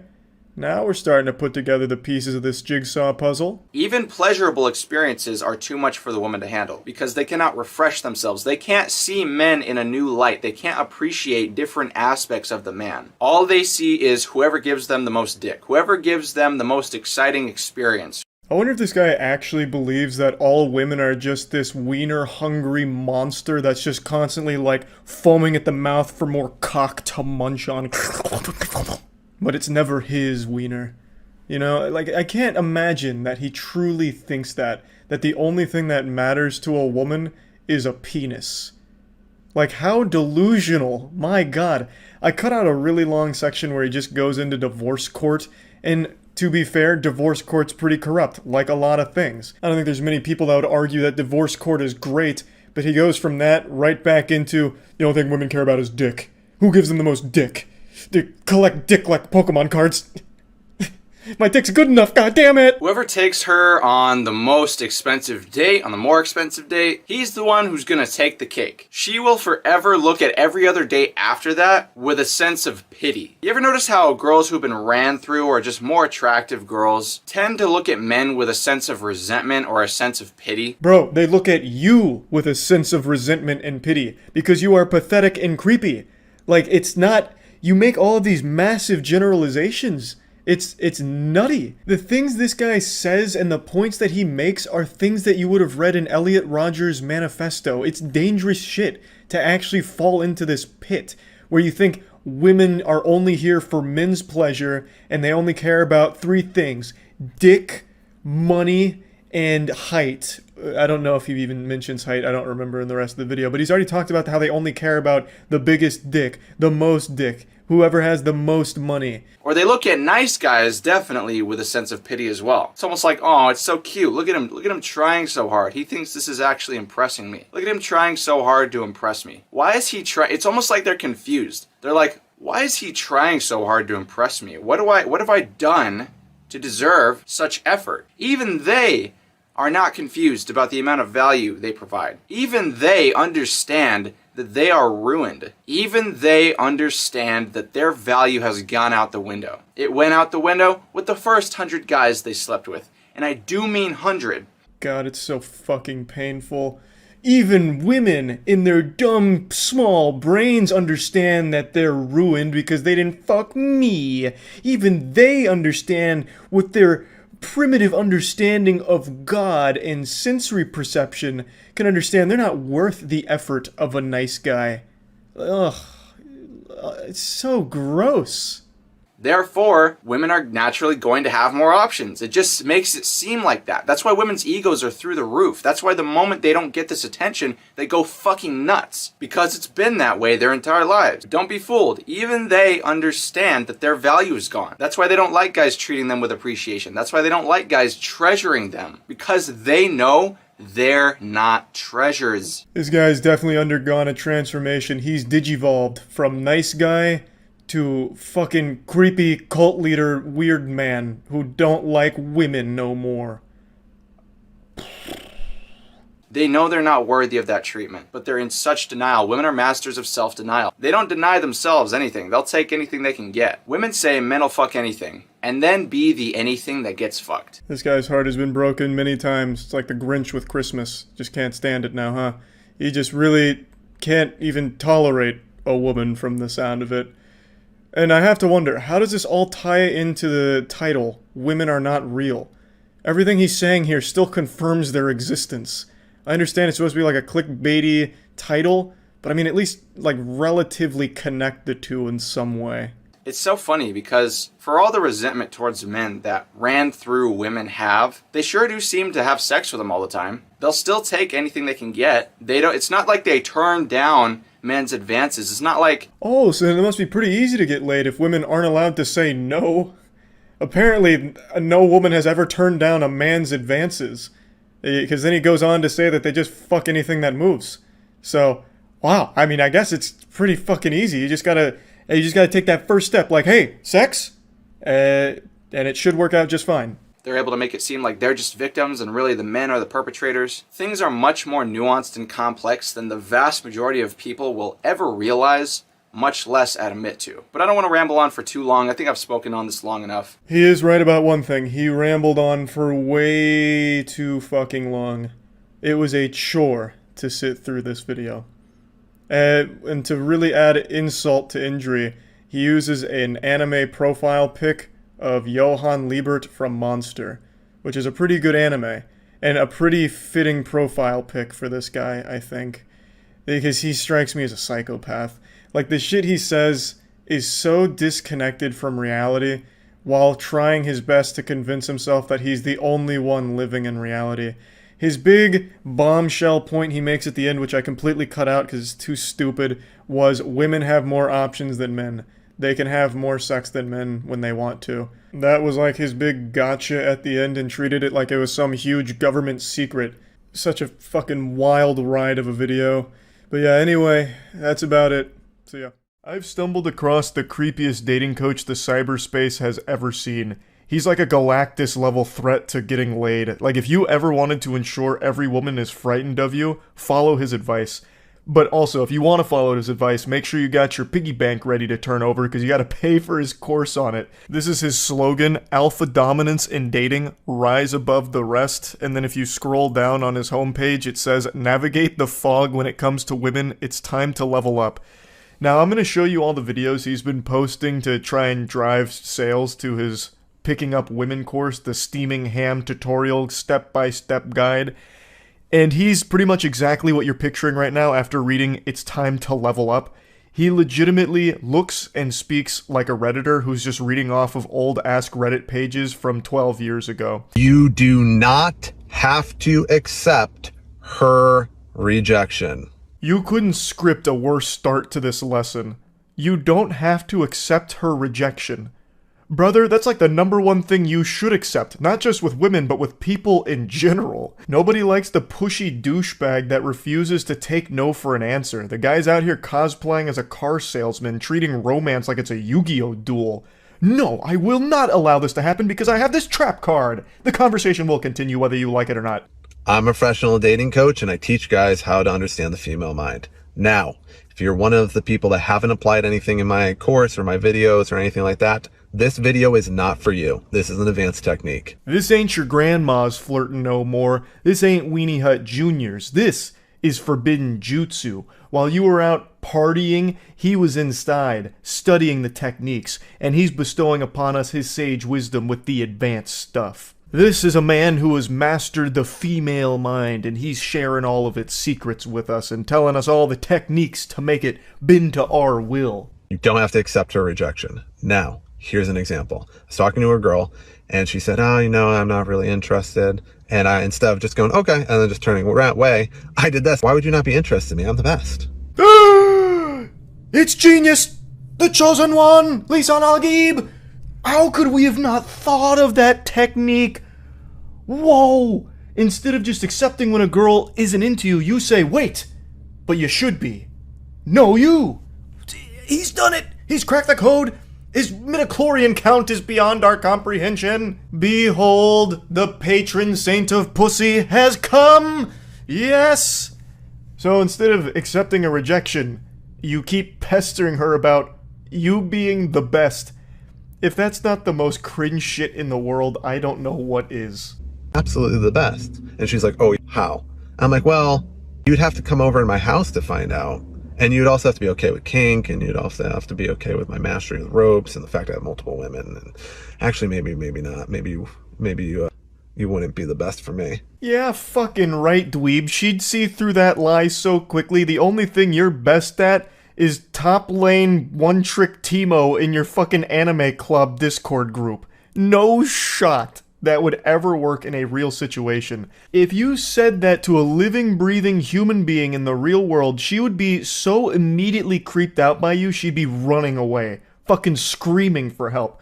Going up to a stranger who has just rejected you and then saying you're the best and the only way she'll find out how is if she comes over and has to be into kink and all of that.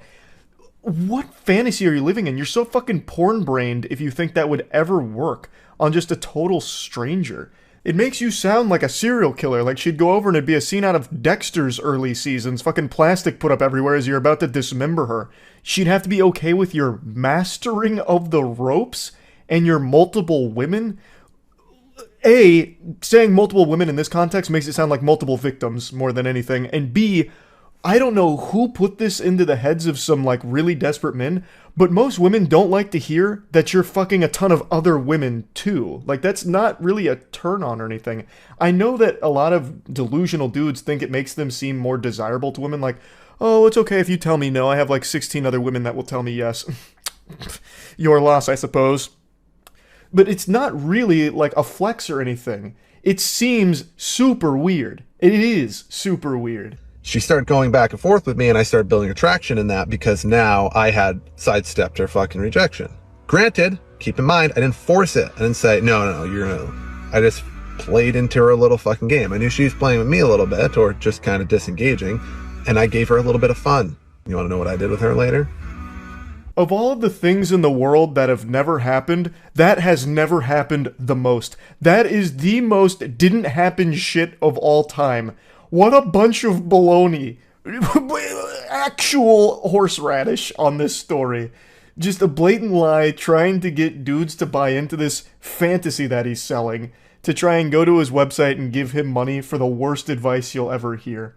So, if you do go to his website and check out, like, why you should buy it, there's a nugget of wisdom in there that I can't help but share. But according to him and nobody else, he basically can't leave the house without having thousands of sodden panties tossed at him from women that are vying for his cock.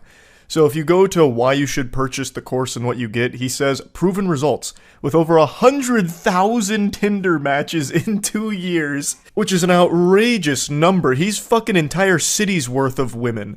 Like, your girlfriend has probably been with this guy. In fact, ask your mom right now if she cheated on your father with this guy. I bet if you walked up to any woman on the street right now and said his name, they'd have a Winter Soldier moment going through it. Now, I'm not saying his name because I'm not trying to have people, like, harass him, but I'm fighting a really strong urge to not mention his name because it's so fucking silly. His name is Alpha plus his name. It's actually kind of adorable. He calls himself the Alpha. But anyway, as well as a little over 1,000 women in his dating lifestyle and multiple women currently with him. So he's not in a monogamous relationship. A guy like this with 100,000 Tinder matches, he has entire harems with him at all times. Slobbering on his cock. His cock is never in his pants. It's always in someone else's mouth or pussy. The methods are time-tested and proven not just by him, but also by his clients across multiple types of men. These methods just work.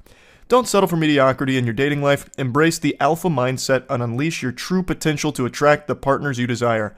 Cracking the alpha dating mind will equip you with skills, mindset, and charisma to become a dominant force in the dating world. Gain the confidence, magnetism, and success you deserve in every romantic pursuit. Invest in yourself. Unleash your alpha potential today. I mean, my credit card's already flying out of my wallet right now. I need to unlock my alpha potential. Ask a girl, can I get your number? She said, no, I just got out of a relationship and I don't know if I'm ready to date or whatever. And I handed her my phone and said, go ahead, type it in. It'll be fine. Another story more fake than the Tooth Fairy here, but the way that he tells this story is haunting. I'm getting chills listening to it, like I feel threatened. We can get Chardonnay, we can talk like girlfriends and talk about your old relationship with this guy. We're not going to do that, but it's going to be okay. Another example.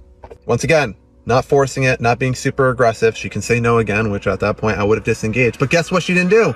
Didn't say no. And that was the first time it happened. And then I did it again and again and again and again and again. And most of them ended up coming over my house, ended up sleeping with me. You just gotta know how to do it correctly. I can see how he had 100,000 Tinder matches and has multiple women that he's with at all times.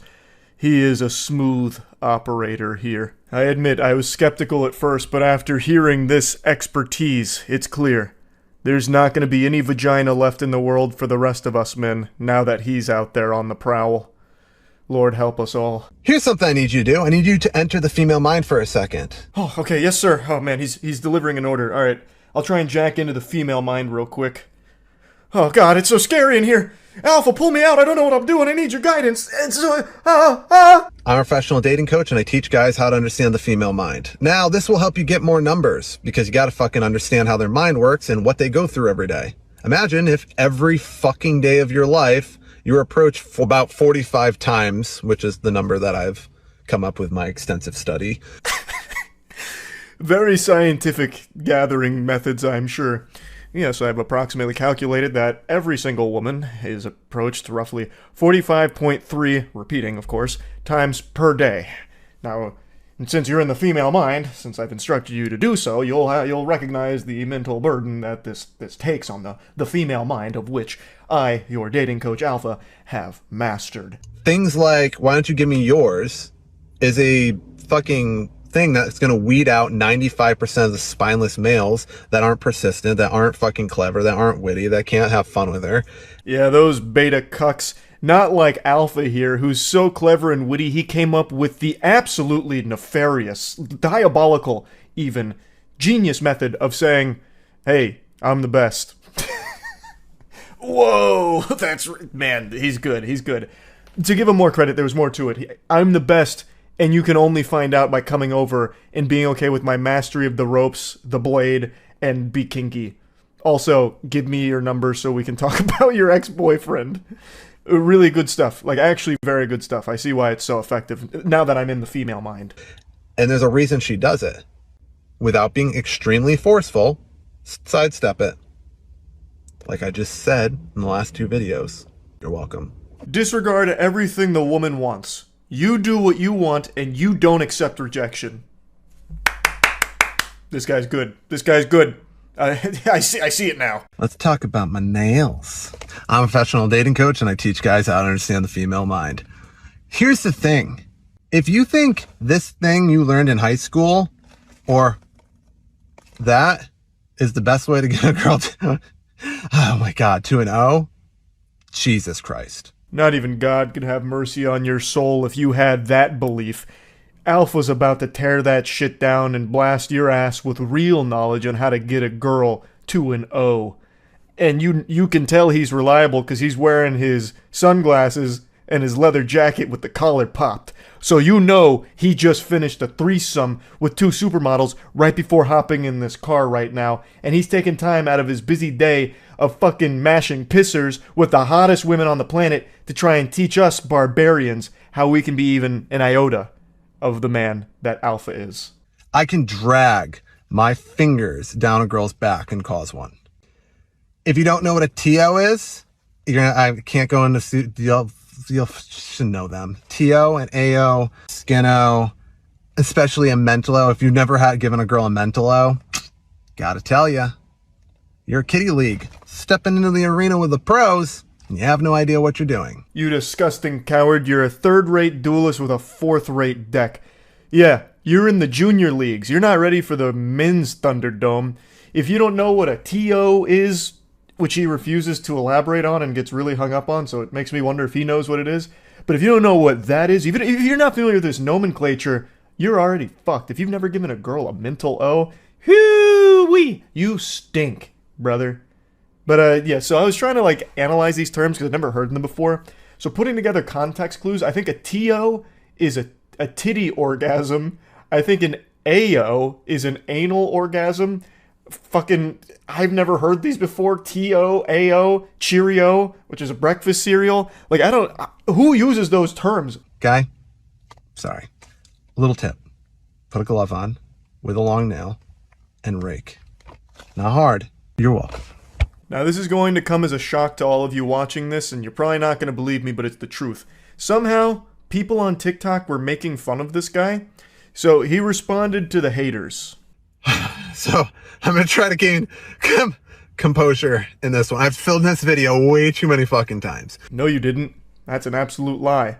You're trying to put on a strong face because you're the alpha, but it's pretty clear the comments and what people are saying got to you, got under your skin, and you're making this as a strong response to it where you're laughing in their face. But the laugh is so unbelievably forced and fake, it's very clear. This shit looks like some kind of high school drama club audition laugh. But I kind of want to show you guys. I kind of want to show you the elite level of hate that I'm dealing with.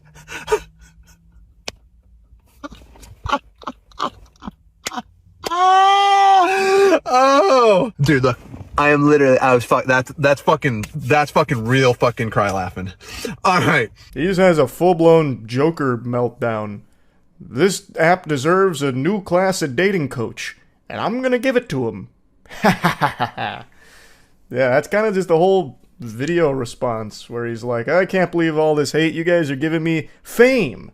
You playing right into the palm of my hands type shit. But anyway, you get the idea. Just another dog shit dating coach scam looking to capitalize off of people's insecurity and desperation to try and find a partner. Just wanted to talk about it a little bit. That's it. See ya. A couple days ago, a video went viral on TikTok. It's a creepy guy leaving a disturbing voicemail to a woman where he basically hypes himself up as the perfect man, and the lady was truly lucky that he graced her with his presence. He's the ultimate fucking alpha male super masculine specimen, and he's taken time out of his busy day to send her a voicemail. And of course, this shit gets weird fast. He leaves multiple voicemails, and they get more and more aggressive and sinister.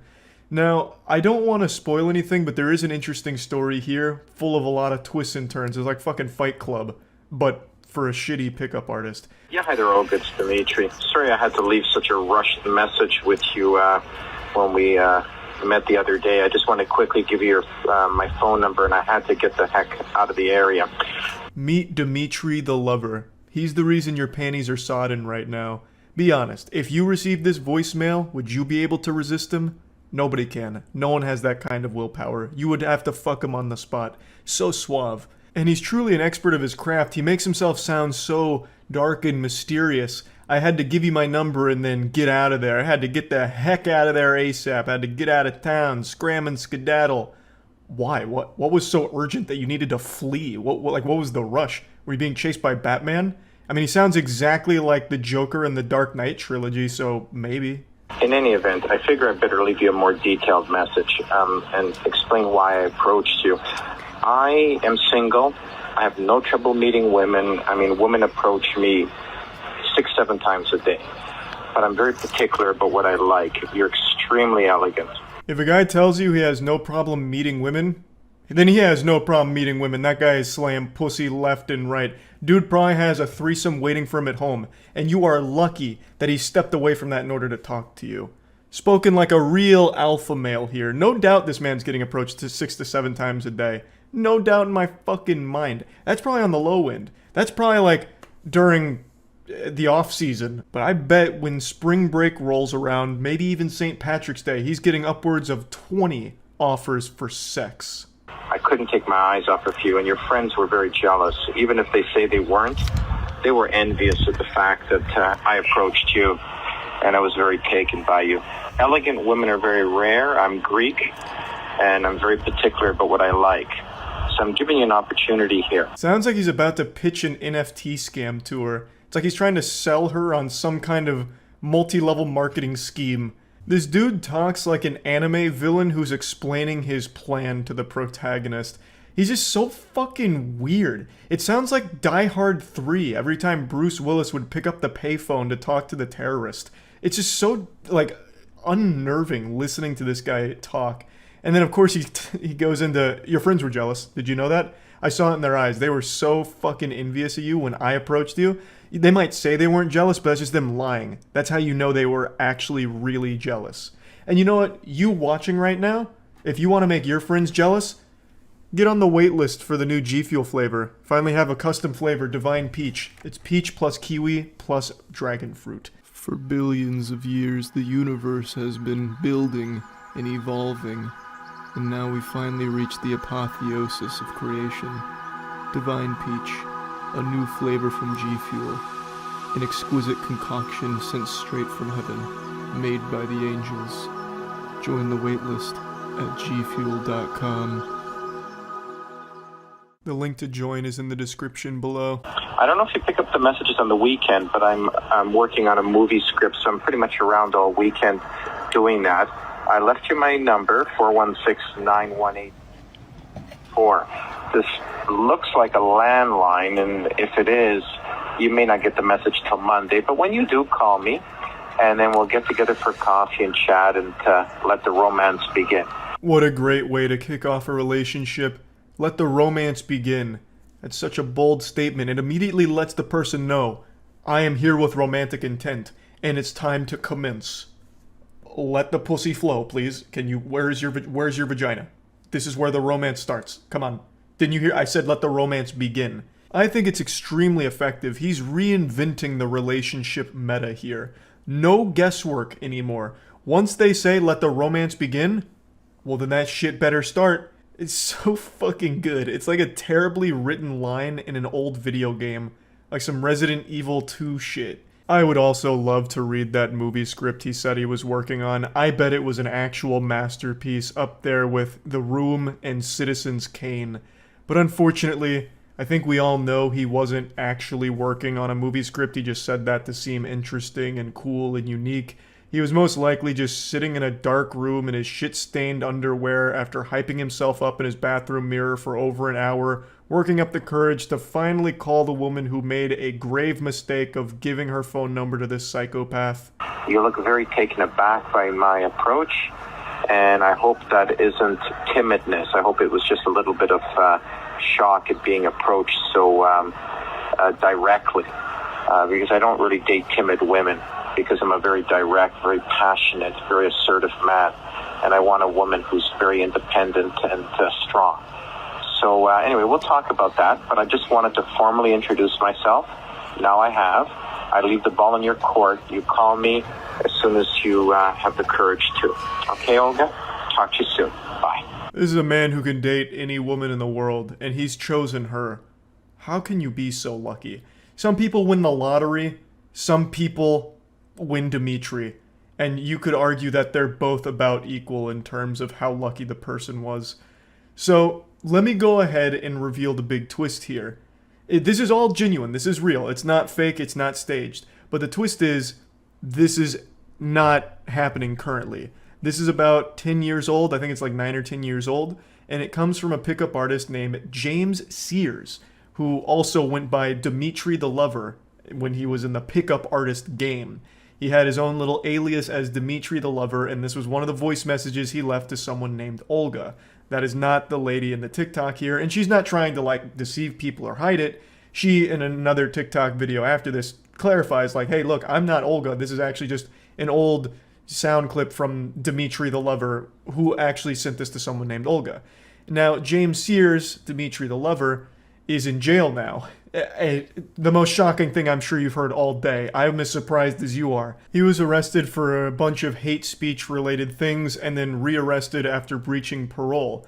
Now, I'm sure you all have a picture of what this guy looks like in your head right now, and I'm about to show you what he actually looks like, and I bet a huge amount of you are very close to what he looks like in the real world. He looks exactly like what you expect. Almost exactly like what I had pictured when I first heard this. So here he is. It's fucking wild, huh? He looks exactly like the caricature of a bad, goofy, creepy pickup artist would look. Hi there, Olga. It's Dimitri calling again, the guy from the street. I left you a message several days ago. You said you were interested. Now, here's the way I work. I don't like leaving second messages, but I like you. You're a very elegant woman. You're very attractive. But, you know, I don't play that game. I know your friends tell you not to return calls. You're playing games like you see on stupid TV shows. So here's how it's going to work. You just made Dimitri leave a second voicemail. God help you. Your soul is in jeopardy now. Dimitri doesn't like to leave 2 voicemails. In fact, the last time Dimitri left 2 voicemails, he cried. You gonna make him cry again? Dimitri doesn't like to cry. You can hear him starting to get angry. He starts saying, this is how it's gonna go. So we're getting to experience in real time the transformation of a nice guy into a bad boy. It is now 4:30 on Wednesday. Now, I'll assume that you've already left work, because, you know, some people leave early, and I'll grant you that. But if I do not receive a phone call back from you by 3 o'clock Thursday afternoon, I'm no longer interested, and you can erase my number. I don't play games like that. I'm completely single. I'm very intelligent. Hey, listen, Dimitri, you don't have to tell us that you're intelligent. We all get that impression here. Just listening to you, I think we can all recognize that your IQ is at least 5 figures. Like, that shit is huge. That is a galaxy brain you're working with. I'm great in bed. I make great money. Believe it or not, I'm a complete catch. I've only been single 4 months. I had a long-distance relationship. You know, went a year. It's very tough to maintain it like that, and it didn't work out. There's nothing wrong. Undoubtedly, he is the complete package. This truly is a huge catch here for Olga. I can't believe the long-distance relationship didn't work out. I bet this guy was doing everything he could to make it work. But it is difficult to keep that going when the long-distance relationship is Dimensions with that 2D waifu kind of shit. But, you know, I'm sure he had a good time and it was mutual. And now Olga had a chance, but she blew it. You know, she didn't call back in a timely fashion, and Dimitri had to leave 2 voicemails, and from there, the whole ass was blown off of this operation here, and there was no salvaging the relationship. They could have been a great couple. They could have been married by now. And this is where the TikTok video ends, but the legend of Dimitri the Lover doesn't stop there. There's actually still quite a bit from Dimitri the Lover, but I won't get into it today because there's a lot. He was kind of popular on the internet as a punching bag. I was vaguely familiar of him like 10 years ago or something. I knew the name at least a little bit. So there is more, but we won't go over it today. Maybe at some point we'll go through more of his voicemails and shit that he used to do. But for now, that's about it. See ya.